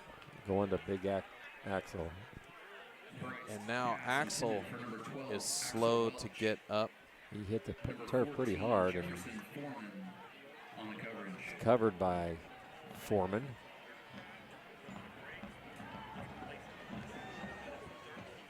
So third down, 6 yards to go. The coach didn't have to burn a timeout there. Number 81, Nathan Vaughn, 6'4", 171 receiver, comes in the game. Welch will go split by himself to the left side of the field. Gary gets into the slot on the left. We got 5 out. Burright on a quarterback draw, and he's wrapped up. Swallowed. There was a hole there for about just a second or two, and it's going to be a loss of 5 yards on the play. It's going to make it 4th down, 10 yards to go, and Del City takes a timeout. Yeah. So Deer Creek will be punting the ball away with about a minute left to go. Well, that play was successful against Southmore, successful against Norman. Team speed like Del City, they close those gaps down extraordinarily fast. Quick team. They are really quick. So here we go. 1 minute left. 4th down for your Antlers. They're going to have to punt the ball away into the wind. And Del City, although they haven't really been lethal through the air, could potentially cause some problems because they do have an electric quarterback and a super quick wide receiver. Yeah, I was just got the glasses on Axel, and yeah, that cast actually covers part of his hand, so that's hard to catch the football when your hand is partially covered, because you have to use the palm, the fingertips, the pads of your hands to be able to bring the ball in, and it's just not there. All he has really is his fingertips. So what's normally been very easy for him to do is it's been a challenge. Suddenly very difficult. So Logan Ward in to kick the ball. I believe this is Foreman back here set to receive it. Minute to go. Another really good kick. Man, he is just such an Oh, asset. he And touched we got a muffed punt here. Get it. And we're going to see who falls on it. Deer Creek acts like they've got it. We got and the they ball. do. So huge turnover there. And that was actually, that was Jefferson Foreman who muffed the punt. Muffed it, and then number 20, Zane Shades, 6-foot junior, who's been filling in for Parker Johnson. He is really He's had some good plays tonight. Yeah, and that was huge, recovering the fumble. That's right. The muff punt, like you said, and with 49 seconds to go, we need to get somewhere close and give either Ward a shot at it or get it in the end zone. So Logan Ward basically completes a long pass for the Antlers here. Burright is flushed out of the pocket, fumbles the ball. And Del City picks it up. Number 8, Jamari Ayers, just picked that one up. Or is that number? Yeah, number 8. Yeah, number 8. Must have stepped out of bounds. So Jamari Ayers recovers the Burright fumble and steps out of bounds at the 46-yard line.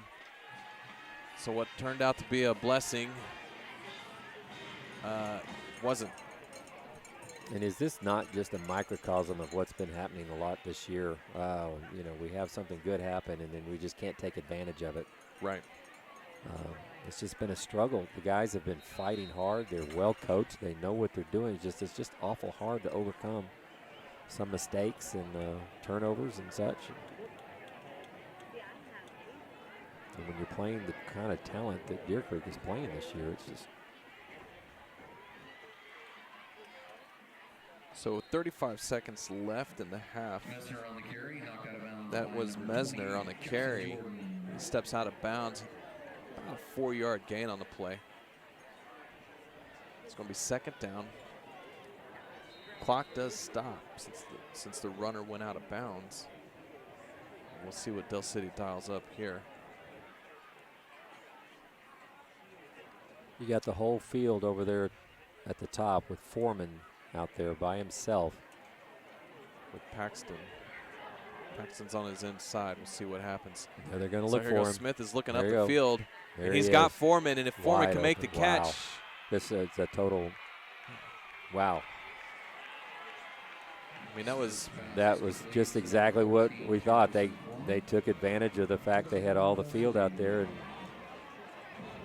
we just didn't have the speed to keep up with it. Foreman got past Paxton, but even on that ball, if Paxton's with him step for step, I don't know that he can get to that. There's a pretty significant size mismatch with those two players too. And the ball was right on the money. It was right on the money. Right there. So here comes the fun-looking, crazy formation. This is just high stress on a special teams. This is what this is designed to do, is create stress and, take up practice time in the week to cover an extra point. So they settled into field goal formation, and Fuentes is his extra point is no good. What is that? The commercial, the Shankopotamus or something like that. He did. I don't think they got the ball down very well. They rushed that. Yeah.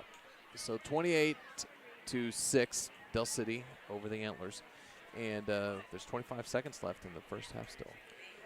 And we just need to get into the locker room, assess the damages with the injuries and how we're going to be able to, somehow, Burright missed, what game was it? The Stillwater game, is that right? No, he played in Stillwater. So he must not have played last week. Yeah, Lawton. Yeah, he didn't play last week. So down 28-6, minute to go. Other scores. Stillwater leads Choctaw 21-7 in the second quarter. Midwest City, our opponent, I believe next week, leads Putnam City 30-0 at halftime. Lawton leads Putnam City West 20-7 in the second quarter. Those are some of the scores from District 6A2. Kicking off for the Eagles, 18, Jay Fuentes, back deep for the Antlers, number 1. Fuentes in kick formation here. Elijah Allen. Paxton Gary and Elijah Allen are your deep Deer Creek players. But Fuentes has not kicked a deep ball yet. So we'll see what he does here. Let's see what happens. And this is like an onside kick, and we cover it up. So I don't know if that was another shank or if that was by design. Yeah. But the ball was covered up by Ben Likes. So that was good. It did not travel the 10 yards either, so I don't believe. So right now, we'll see what Coach Stanley has in mind. Get off the field or maybe take a shot. Ball's on the 48-yard line. First down, 10 yards to go. This is the best starting position the Antlers have had Actually, all night. yeah. I mean, that's They just don't have very much time to use it. not much at all. So Burright stays in as the quarterback. Which usually, I guess that it pretty much tells us that Macari's the Huska is running back. probably out for the game. So Burright finds Welch. There you go. Welch there. That's a big score. That's a big run Get that to the time. 22-yard line. He landed on his wrist. Welch is down again. He put that hand right behind him as soon as he hit the ground. He has been slow to get up after a couple of these plays. Probably just takes his breath away, I would tough imagine. kid. Boy, a tough kid. So 18 seconds left. Deer Creek calls a timeout. It's their second timeout of the half. So they've got one left. That was not. I mean, we gave the quarterback some time to throw when we threw a strike to our best receiver. We're getting open. Just got to hit him, and that was huge. We need this. We need this desperately to get into the end zone, or at the very least 3 points. Right. It would just do a lot for our guys to walk off the field at halftime after what they've suffered through. Yeah, it's been a very challenging opening half of play for the Antlers. And that was Welch's first catch of the evening. He's been targeted several times, but that was the first time he's able to bring one down. Leading receiver. But like we said, he injured his arm. It looked like his wrist last week in the first half against Lawton. He had caught 2 or 3 passes, nice passes. Got 10, 20 yards on both of them. But then the second half didn't play. Had his arm in a sling, I believe. And tonight we know why. He's got the cast on his left wrist, not his right, his left wrist. So Welch is at the top of your screen in that bunch formation. Burright is going to be sacked. Can't take a sack there. And Deer Creek's going to call their last time out of the half with 12 seconds left. So you're going to have that field goal unit ready to go in case a situation like this happens again. But I got to think that we're not in. With the wind. His longest of the year, Scott's 29 yards, and then we're looking at a 42-yard kick from here. So maybe he has the leg for that. Flag still blowing pretty significantly across. From what it looks like up here, it looks like it's a crosswind, but it is going to be more in his face than it would be. It's definitely not going to aid him. Let's put it that way. No. it would be. Jarrett took a shot right there, and he's kind of clearing the cobwebs right now. So Bakari's in the backfield with Burright. Welch is going to be in your tight end right towards the bottom of your screen. And looking to split the middle here. If we can get it off. There he is. So Right in the middle. There he is. He's got a catch, and all right. Burright's pass complete. The clock should stop because that's a Welch. first down. So they're going to need to spike a quick ball, and here we go. Throw it down. So that's going to run 1 second off. So what do you do here, Scott? You got 5 seconds. Do you try to get it in the end zone, or you want to put your consistent kicker in? If you've got a quick play, looks like they're gonna try to take a shot. I mean, this is one thing I like about Coach Stanley. He is not afraid to take a chance. Mm-hmm. He's done this all year. He believes in his kids. Right. So here we go. One quick play and a field goal, or not. No timeouts. There's no timeouts left, so this is it. It's got to happen here, and it's going to be an incomplete pass. It was intended for Welch. There's a flag on the play. So that'll just put it down there at the 1 yard line. So it's pass interference against Del City. So with 1 second left. Now this would be a great time to have that Wildcat power play with Beers in the backfield. Right. But they put it on the 3 yard line. They didn't put it on because it wasn't in the end zone. That's right. Okay, so ball's on the 3 yard line. Half the distance to the goal. So Paxton Gary on. Antlers are going to go for the touchdown. Welch is going to line up. Welch is isolated over here on the right side at tight end. He's your tight end at the bottom of the screen. They're looking for. Oh no! That would have been. The pass was intended for Lamoris Davis, or no, for Paxton Gary coming out of the backfield. He was there, and Paxton would have had it. Burright. That's a good call.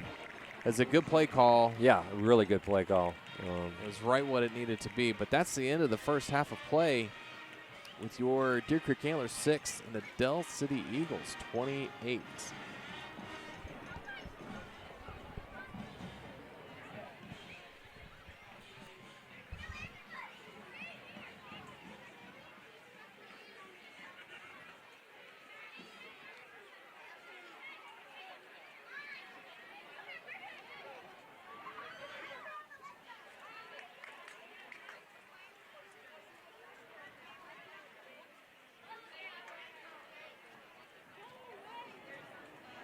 Ladies and gentlemen, please welcome to the field our soloist, Emmy Haas.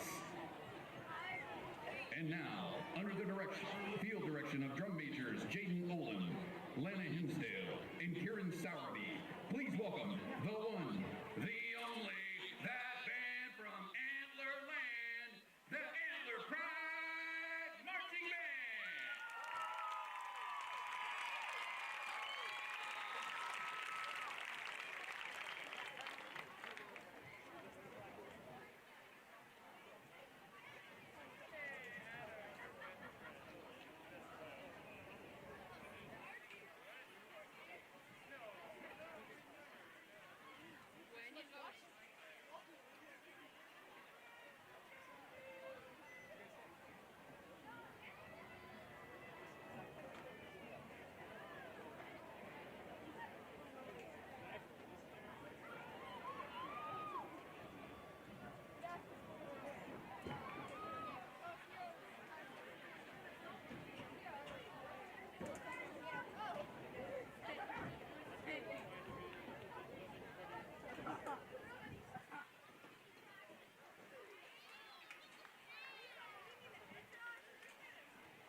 Ladies and gentlemen, the Antler Pride Marching Band is under the direction of Darby Cassidy, Wendy Benford, and Darren Heath with additional instruction from Cameron Duncan.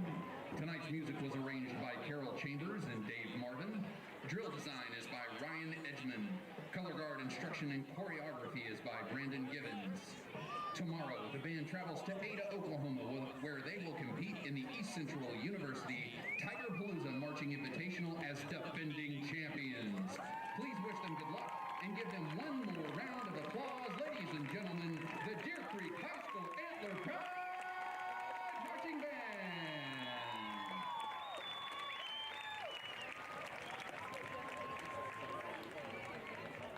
All right, all you 50-50 ticket holders, 50-50 ticket holders, get your tickets ready.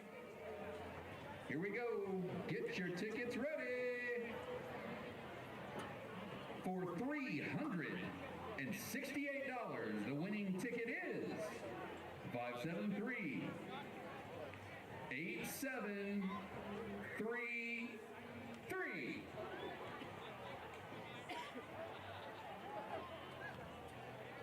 Five, 7-3, 8733.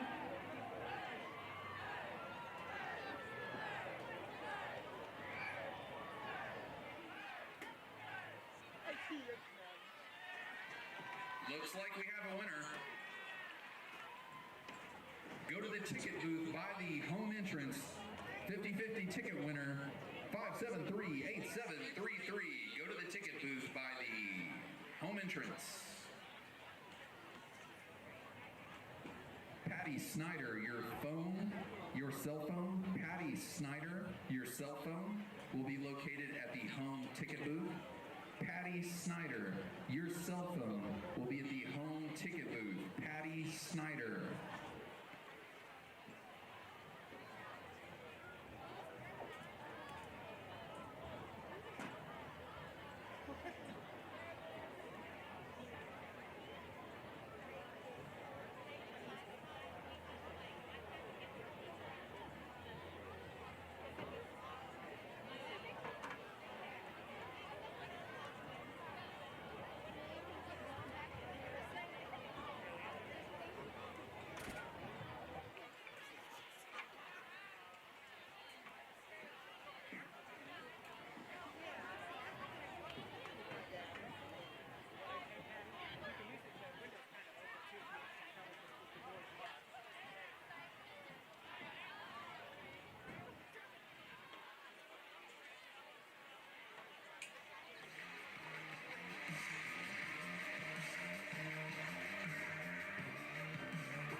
Ladies and gentlemen, please direct your attention to the field. Farmers Insurance representative Brad Willis is proud to support Deer Creek High School and our community. Please give a round of applause as Brad presents Deer Creek Athletics with a generous contribution and helps us thank Farmers Insurance as well as Brad for all their support this year. Ladies and gentlemen, Brad Willis.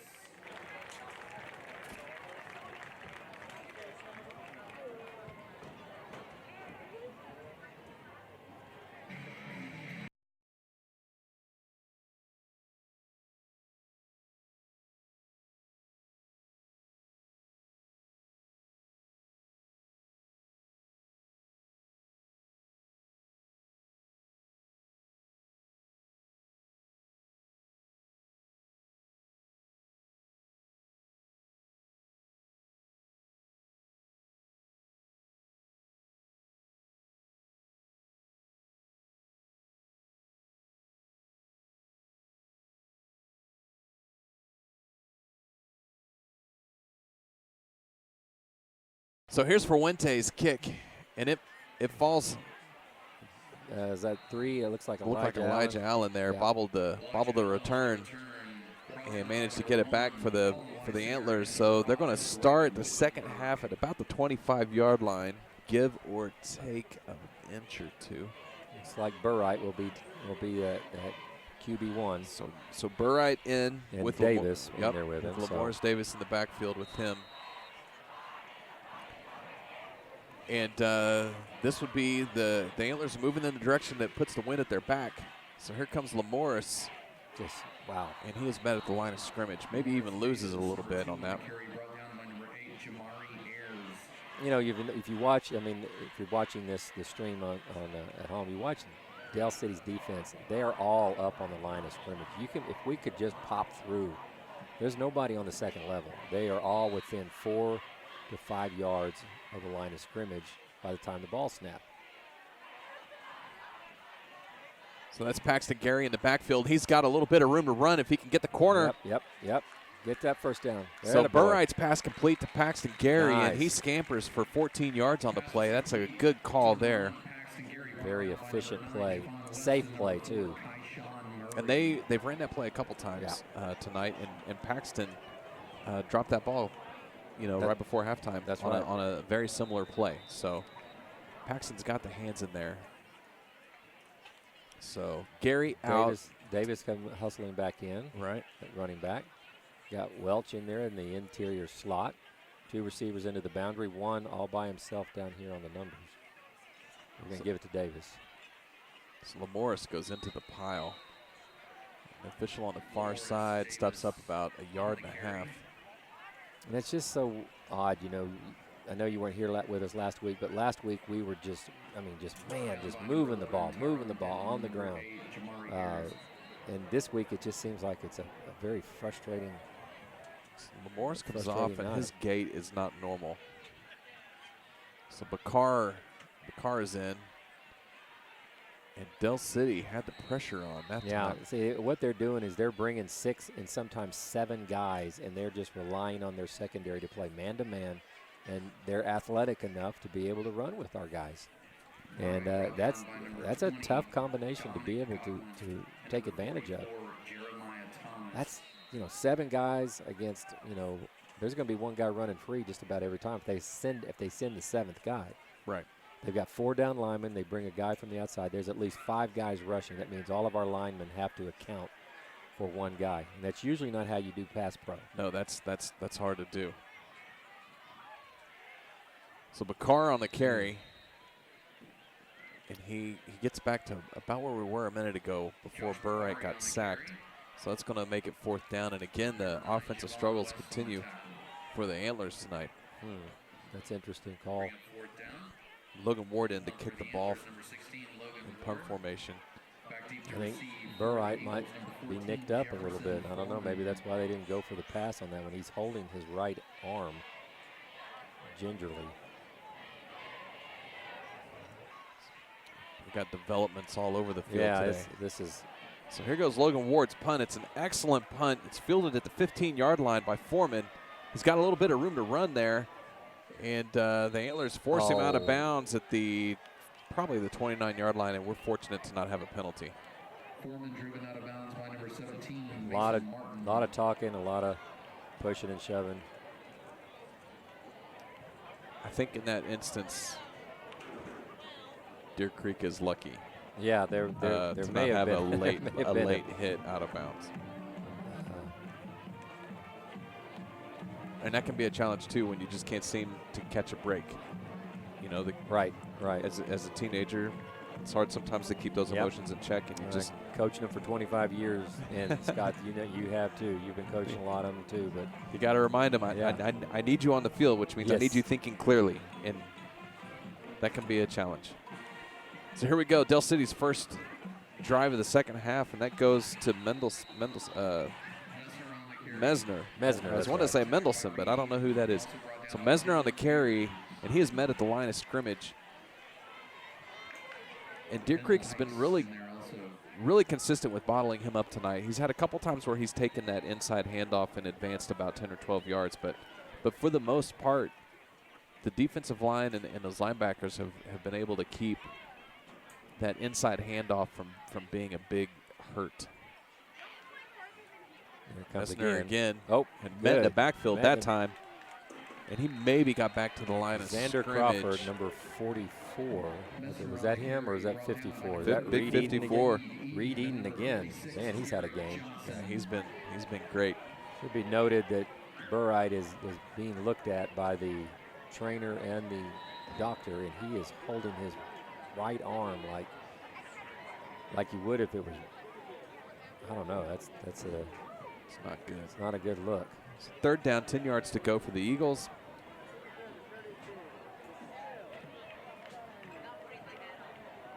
And we're going to have a quarterback scramble. That was great coverage out there by number 20, Zane Shades. So Jacoby Smith is saddled up in the backfield, and no escape for him that time. And there were situations in the first half where he was able to take that same situation and squirt out about 12 yards. Zane Shades made a great play out there at the outside linebacker position. They were trying to run that underneath, that little slip. Not it wasn't a screen, but they were trying to rub off the outside receiver underneath, and he just met him, made contact with him, and it took him out. And that's why Smith had no one to throw to. So Jefferson Foreman, number 14, is in to punt the ball for the Eagles, and Paxton Gary is your deep man. It's a good snap, and it's a good kick into the wind. Yes. And it looks like it's going to be down about the 33-yard line. A 35-yard kick into the wind. That's pretty good. I've heard I'm not 100% sure, but Mr. Foreman is being recruited, and he's probably going to play football maybe over in the great state of Arkansas. Oh, wow. For Arkansas State. That's what I heard a few guys up here in the press box talking about him. That's exciting. It's exciting when so you understand we're guarding a very good player, and that just accentuates that point. So Burright, still your quarterback, and he finds, I believe that's Randy Childers. Well, I'm really impressed with how Del City tackles. I mean, you don't move forward when you get hit by those guys. No, and they have not had a lot of missed tackles tonight either. You know, when you watch, and I know this, I have cousins that love LSU. LSU, on college level, they do that. When they hit you, you don't go forward. Del City reminds me of that. They're just very physical, push you back. So here we go, Burright to Lamorris Davis. Lamorris is into the pile, a gain of about 1.5 yards. That's about right, yeah. He's going to have another 1.5 yards to go. 3rd and short. We need a first down here. We're going with Beers and Xander Crawford. Looks like we're going to go with our power set. Sending in the big boys. Also Xander Crawford is now wearing 44. I think on some of the original rostering, he was not 44. He was now 40. He changed his jersey, so here we go. So Burright comes out. There he goes. Good job, Beers. Break it, kid. Beers right up the guts. Great play call, great blocking. Found the hole he needed to find, and he's got a first down and 10. I tell you, that kid runs hard. It's just amazing. I mean, leading tackler on defense. Senior, captain. I don't like how Burright's carrying his right arm. It's like a shoulder injury. I mean, he's keeping it right on his body. It's usually an indication that it's a shoulder that's bothering him. He's him. not letting it move at all. So here we go with Beers again. And he falls forward for about 3 yards. I don't like the. I don't know. I don't think it's on him. I think it's hanging weird. That sounds terrible, I know, but his arm isn't natural now. You know, the coaches know the scenario and the situation much better than we do, and they would not have him in there if it was something significant. Right. So it just looks bad. At least it's still attached. I guess we got to look at it that way. His arm is still attached to his body. It's only a flesh wound. Yeah, it's a Monty Python. Oh boy, here we go. Yeah. So that's Lamorris with the ball, and he just plows into that. I mean, it's just like a mass of humanity. And when he's doing that, he's getting about 1.5 yards a carry. So it's going to make it 3rd down and about 6 yards to go. Yeah, it might be a point of emphasis to go. I know Dylan is going both ways. Get him back there and just start pounding him, because he puts his shoulder down and gets you 3 yards, 4 yards. you know, where Lamorse is more of a scat back and, Right. and you know, dash and cut. Yeah, Paxton Gary's checked in. Now, when he's done that, Burright has looked for There him we out of go. the There we backfield. go. That was a smart call right there to go on a hard count.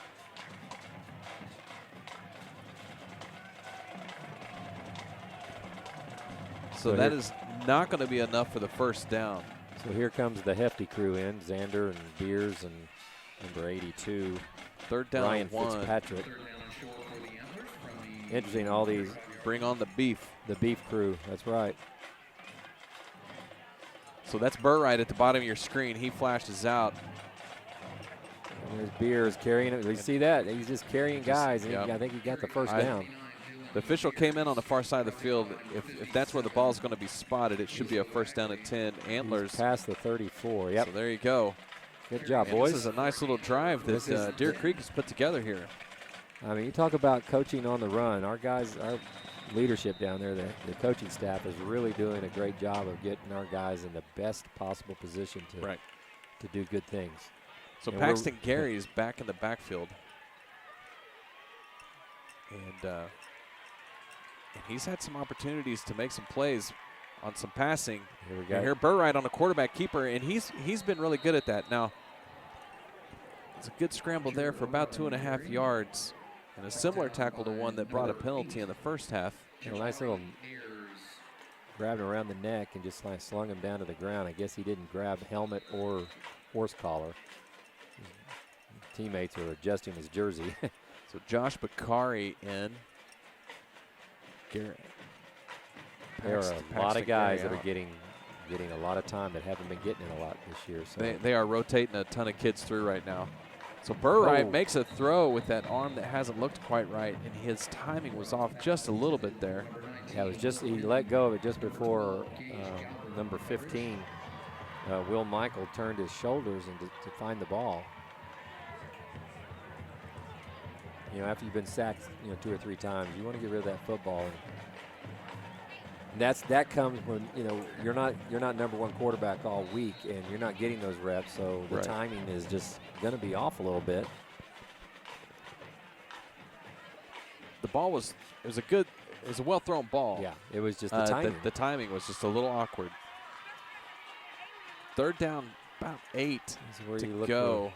Normally you'd look for Welch here, but And that pocket Yeah. collapses. I mean, Burright just does not have long to let routes and develop. you look down the field, every one of our guys has a white jersey right next to him. I mean, we're not creating any separation, so we're going to go for it here, I'm sure.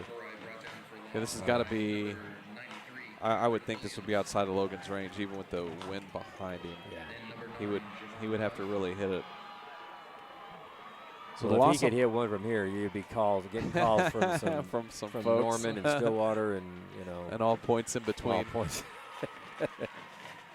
So the ball's at the 36-yard line. It's going to be 4th down and about 12.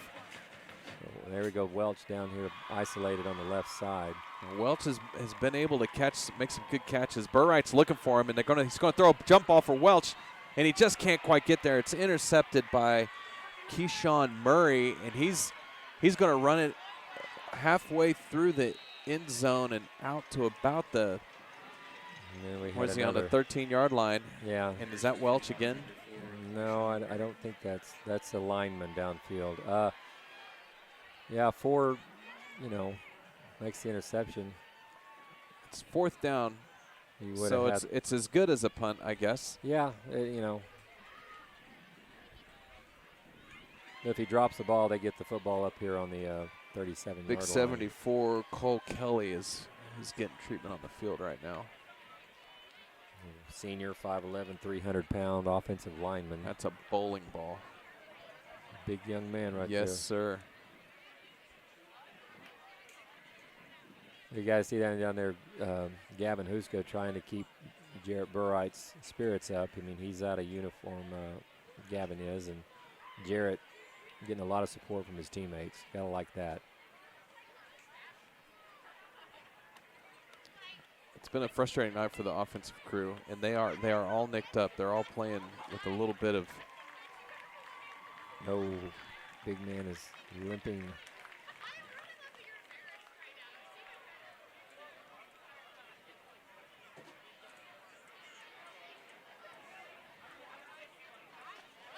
So Cole's coming off gingerly with that left foot.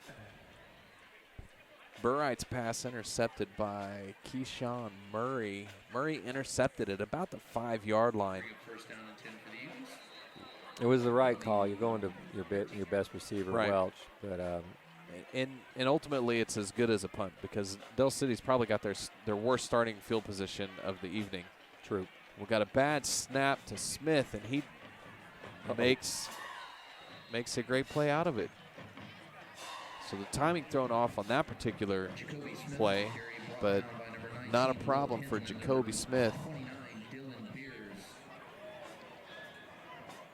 Moves the ball to the 30-yard line. First down and 10, Eagles.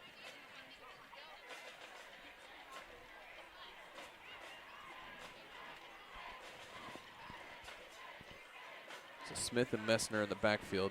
Messner with the ball.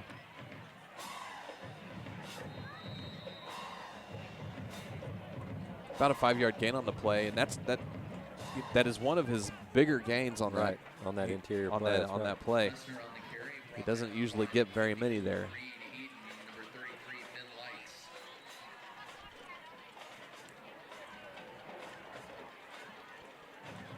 It's second and short here, well, second and 5. 5 yards to go. 2 wide receivers at the bottom of your screen, 1 at the top. Throw a little So it's out a route jump to ball. the big guy. and Foreman makes the catch, and he's brought down at the 45-yard line. Smith's pass complete to number Smith just needs to sort of get it into Foreman's orbit. Got another Deer Creek player down. Looks like hopefully a cramp. That's big. Big Daxton Byers, 6'5", 293. He looks Something's crampy. Crampy. That's a crampy sort of movement. Like. And it's been a warm night. It's a warm October night. It's been a warm week. We're about to get a lot of rain out here this weekend, but September was a mild month, and October kind of came in back with the mid to high 80s.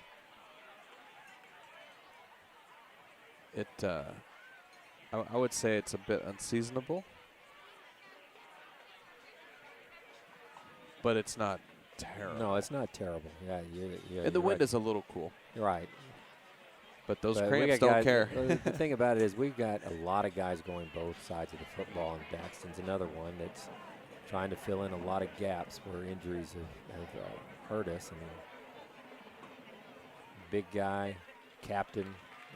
Yeah, he's all right. Good job. Coach Stanley is just, every time he runs out on the field, let it be a cramp, let it be a cramp, I mean, before you know it, it's going to be held together by Balin War and chewing Yeah. gum. That's right. All right, back to action here. Ball's on the 45-yard line of it. 42 seconds to go in the quarter. It's been a quick quarter.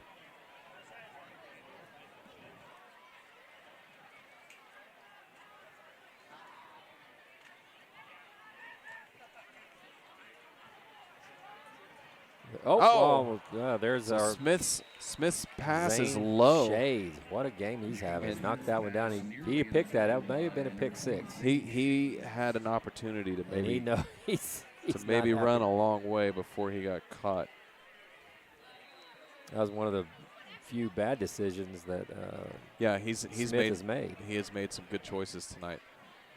Second down, 10 yards to go.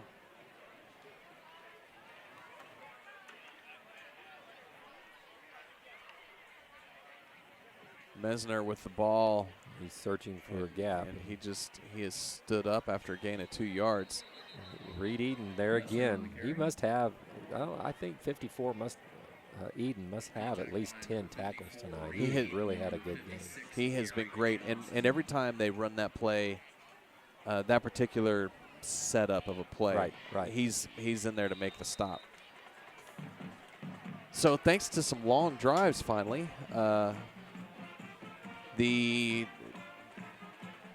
third quarter ends. Yeah, It was a we quick quarter. battled them straight up, 0-0 that quarter. They didn't score, we didn't score. We moved the football well, and I think it's a, let's spin this the right way. This is a good sign that our kids are together because they're still finding ways to compete. Right. They look around, they see their good players going down. They understand, from the first weeks of August when they were doing two-a-days and work out. There was an idea, who are our best players? Well, a lot of those guys are going down in injury, and now who's going to step up? And they're supporting each other, and they're still fighting, and they're not giving up. That's the sign of good coaching. Right. It's a sign of a great team chemistry, and it's a shame that you don't get wins out of that, because this is a good team. You put these guys down in 5A, they're contending week in, week out. They're holding their own. Yeah, they're maybe winning, a bit they're easier. winning a lot of football games. But up here at 6A, it's going to take a while to get acclimated to this class. It's a little bit of a different animal. It's the nature of the animal, yeah. The third down, about 8 yards to go. Foreman isolated up top on the right side. And here comes Smith in action this direction. He's got a receiver, but it's knocked down again. Number 20, Zane Shades. Zane is having himself a ball game. Attaboy, 20. And again, he's playing because Parker Johnson is under concussion protocol, or what we understand, and he's not playing tonight. Got dinged up last week against Lawton. And he's filling in great. Great job, Zane. So that's going to make it 4th down for the Eagles. Be interesting to see what they choose to do here. And I think that's their wide receiver, Foreman, set to punt the ball away.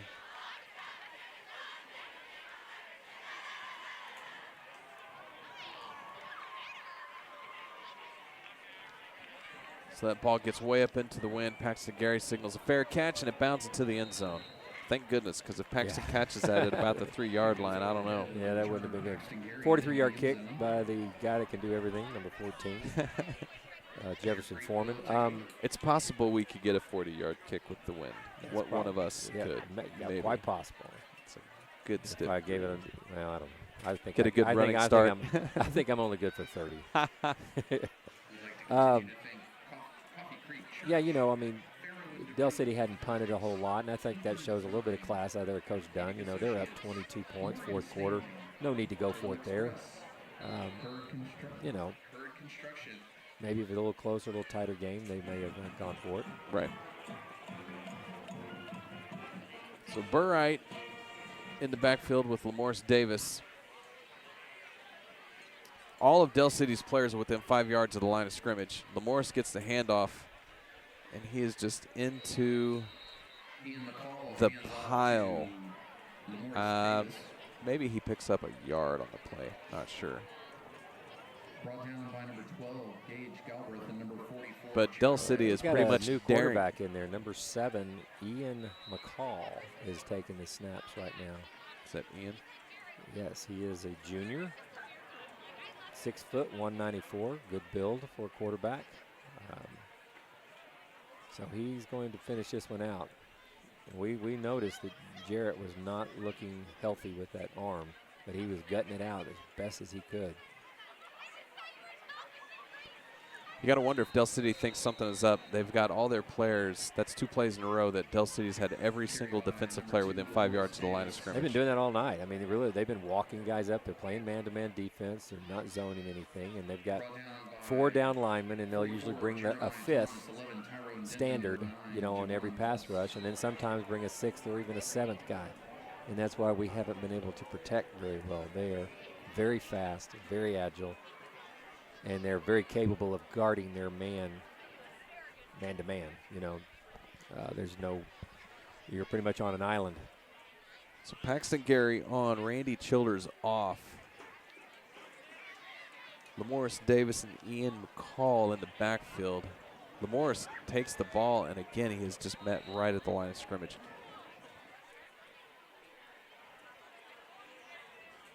Just nowhere to go. In between the tackles, there has just been nowhere to go all night. Other than when we get into that power set and Dylan Beers gets. With Beers. He'll get a little bit more. But right. The typical zone play, power play that we're running that's been good to us all year, not working tonight against this front. Nope, and Del City just daring us to throw the ball. Yeah, that's a great way of putting it. They're daring us to throw the ball because they know that they have a shot of getting to the quarterback with their pass rush. So here goes Logan Ward's punt into the wind. and it's a good one. It's fielded by Foreman at the 40-yard line, and he's trying to get to the edge, and he does. He got a great block over there, too, on the way. Shades. And he is shucking and jiving and high-stepping, and he returns the ball all the way to the 35-yard line. It's an excellent return by him. So 35-yard punt and a 35-yard return. He gets it really back to the line of scrimmage where we kicked from almost. So that's going to put the defense with their backs against the wall here.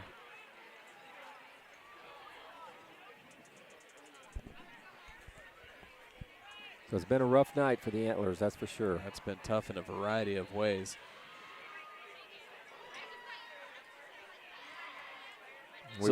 Go ahead.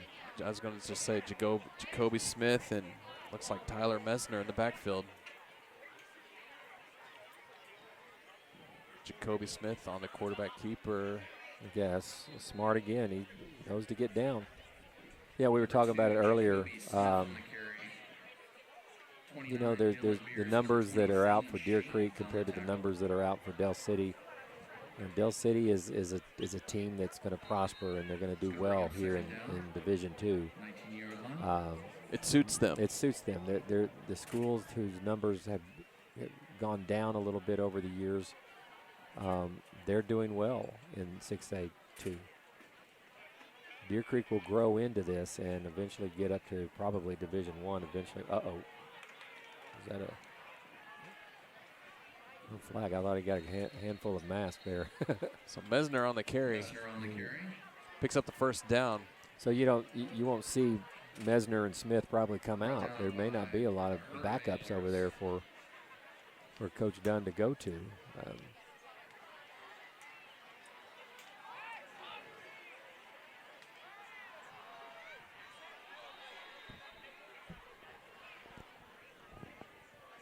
And they have not rotated their running back. Mesner's been in every play on offense. He's the guy. Yeah, that's right. He's their player. They haven't rotated a lot of guys on offense.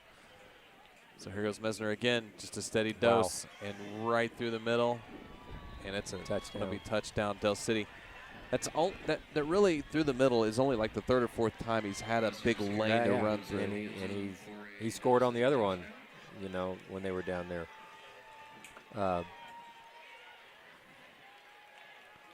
So here comes the funky point after situation. Saw Stillwater do this with their punt, and you remember they scored the touchdown off the fake punt, and they were in that same lineup. They threw it deep there towards the end of the game. So that must be the in vogue thing to do on special teams. Fuentes in for the extra point. Got the ball down that time. And it is good. 8 minutes, 7 seconds to go in the game. Eagles up 35-6. This is homecoming tonight. It's not exactly the way I'm sure the home crowd wanted it to go, but been a lot of adversity on the blue sideline tonight. A lot of adversity. And that's not normal, I don't think. Yeah. You play football, you're gonna have some injuries, but I feel like they've dealt with more than a fair share, as it were. You know, there's those years where you just go, wow, can anything else go wrong? Right. Every game, we made this point earlier. We've been in every game. Right. Literally, we've been in every game. We've competed in every game.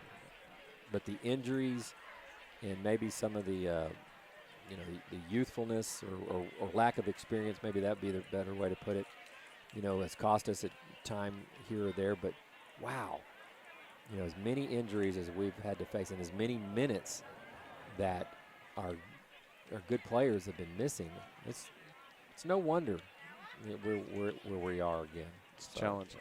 Yeah. I'm looking at the bench with the field glasses here. Cole Kelly is probably done for the night. He is on the training table with a ice. Look on his ankle. Ice on his shin. Yeah, it's interesting. So they've got it shrink wrapped onto his shin. Puska's shoulder pads are off.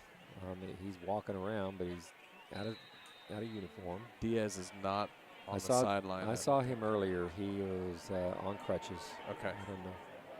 So here's the pooch kick from Fuentes.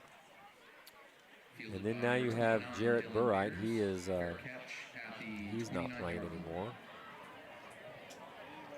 We don't know what the nature of his injury is, but it was his right arm, somewhere either shoulder, elbow, or wrist. Yeah, He's something dinged up, was and we have Ian. uncomfortable. Ian McCall has taken his place. So again, McCall, a junior, 6 foot, 194 pounds. Good quarterback frame.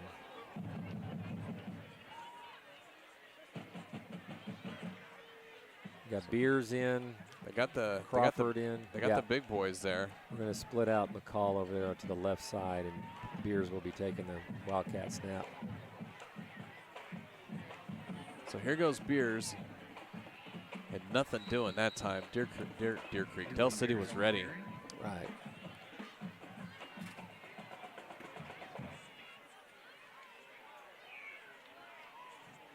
So Lamorse Davis is on.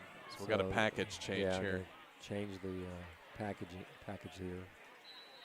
Tried to see if we could get something going there with the heavy set. The big boys. Paxton Gary, Will Hinton, Lamorse Davis all check in. Paxton Gary and Will are at the bottom of your screen. Ian McCall in the backfield with Lamorse Davis. Lamorse gets the call, and he found a little bit of a hole, but goodness, those holes close so quickly. But Lamorse picks up about 5 yards on the play. He found a little seam for once, and his quickness got through. But boy, they were on him quickly. Brought down by number 8, Jamari Ayers. Eddie Childers checks in, bringing the play. This is how they did it last week against Lawton. Receivers were shuttled in, running backs with the play. So McCall in the backfield gives it to Lamorse, and he's got not nowhere to go. Much. So maybe a yard. Tale of two games. Boy, last week the running game was on point, and tonight it is non-existent.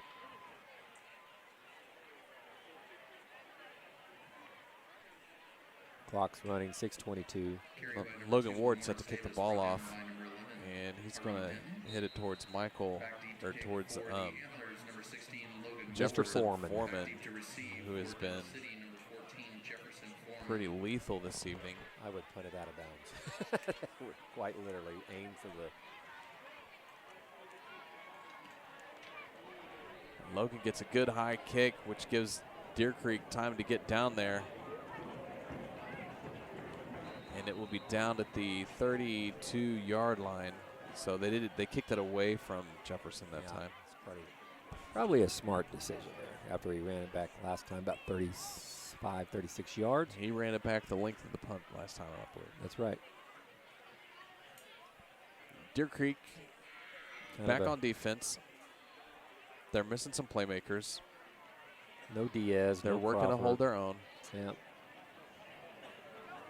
It's 5:50 left to go in the fourth quarter.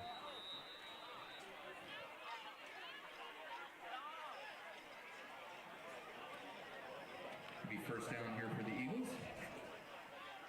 So Jacoby is set to receive the ball from his center. Here it comes. And he's going to keep it. Deer Creek is a little bit better prepared this time, but still he squeaks out like 4 or 5 yards every Whereas time. when Lamorse hits that same kind of pile, he doesn't go anywhere. Right. You know, I mean, There's no movement. We were being stopped. Right.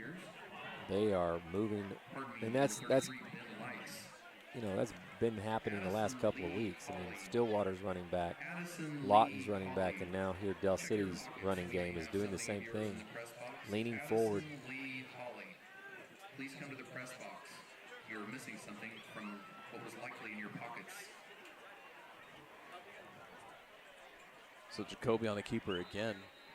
That's I think that's number 10. Yeah, number 10, new quarterback, Quinlan Ganther into the game. Down by Dylan Beers, Zane Shades, and Elijah Allen. So new quarterback in. Mesner stays still in the running back spot, but number 10, Quinlan Ganther Jr. We don't have any size or weight on him.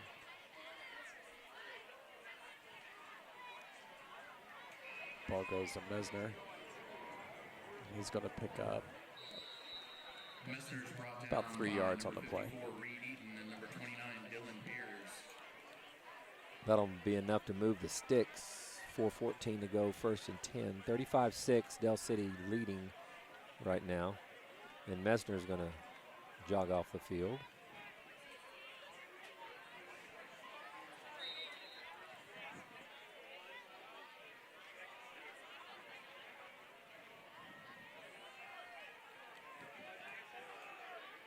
Mesner again. That's not Mesner. That's number 3, LaJuan Brown. Brown. Sophomore, 5'7", 160. And that was a change of pace for Mesner. Fresh legs there. Yeah, fresh You legs. could tell he was running hard. He roared through there. Yeah, Mesner came off the field that last coach gave him a handshake. And So new Job well backfield done. here. Deer Creek quarterback Quinlan Ganther, he's number 10. And LaJuan Brown, number 3, is his running back. And this is the first time we've had a different backfield for Del City. So Quinlan on the quarterback keeper there.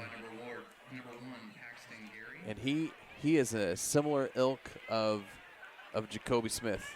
yes, Their styles are very similar. very similar. Which led me to not catch it Yeah, you when did. he subbed Yeah, when he, I mean, when he they- was they- on. They It's just kind of he did the same thing. Just want to remind everyone we'll be broadcasting from Midwest City next week, 7 o'clock. We'll be visiting the Bombers.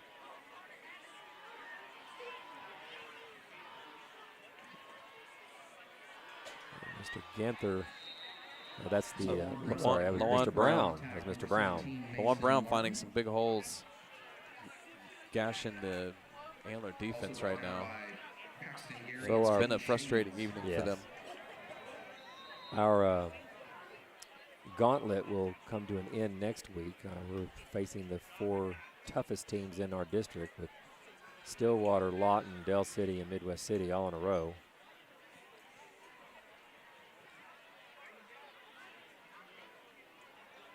That's a tough series of ball games. Oh, yeah, we had him right there. Just let him run through our arms. So Ganther squirts through for more positive yardage. Yeah, and playing over on Rose Field, that's there's so much tradition on that field. It is just one of those great places to play high school football. There's certain places where it's just kind of cool. Yeah. Taft Stadium is Taft a Stadium neat place is to one, play. exactly. And, the Jelsma Stadium up in Guthrie is a really cool place Exactly, to play. the Rock. Yeah.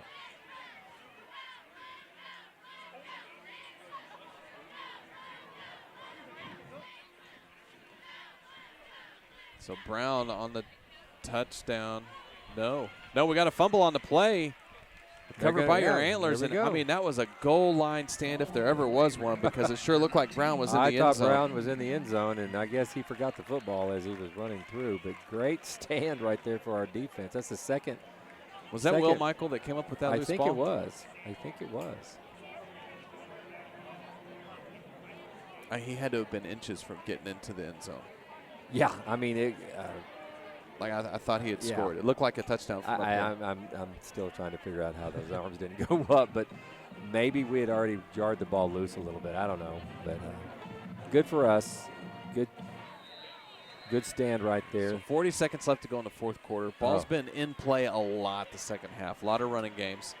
And Davis comes out. He's limping. I think So- the trainer is going to be busy tomorrow morning think with so. the ice baths, the treatment. Oh, we put it on the now ground. now we have a bad exchange between Again, there's McCall and Bakari. your number 3 quarterback. He probably he may not have gotten any snaps this week unless he's maybe a JV quarterback. I don't know. I know when we were coaching, 2 quarterbacks would be the most that got the snaps, and it was probably Burright and Huska. Right. And You only have so much time. yeah, you only have so much time. Exactly. And I think it's hard, too, to understand. And that's the end of the ball game with the Del City Eagles 35 and your Deer Creek Antlers 6. All these offensive plays are scripted out to the nth degree. Exactly. I mean, each guy has to do a certain thing by a certain time, a certain way. Exactly. And if you can't practice some of that repetition, the whole timing can just get wonky. And football is a game of timing and and consistency. It's not something you can just kind of, wing it. And it hurt tonight. I don't know if if we have all our guys there, it would have been a much, much, much better game. But we were handicapped from the first series when we lost Dylan Diaz. But give a lot of credit to our coaching staff and to our kids for fighting every minute of this game and still trying to find a way to move the football and defend the football. So our kids are playing hard, that's for sure. They're doing it right. Doing it right, exactly. Well said. Well said. They're doing it right. So next week we will be in Midwest City at Rose Field for week number 4 of district play. Your Antlers will be taking on the Bombers at 7 o'clock. We'll probably be live on the broadcast around 6:45, so tune in if you can't make the drive over to Midwest City. For Scott Hazelwood, this is Rick Harris signing off, Antler Vision.live. We'll see you next week.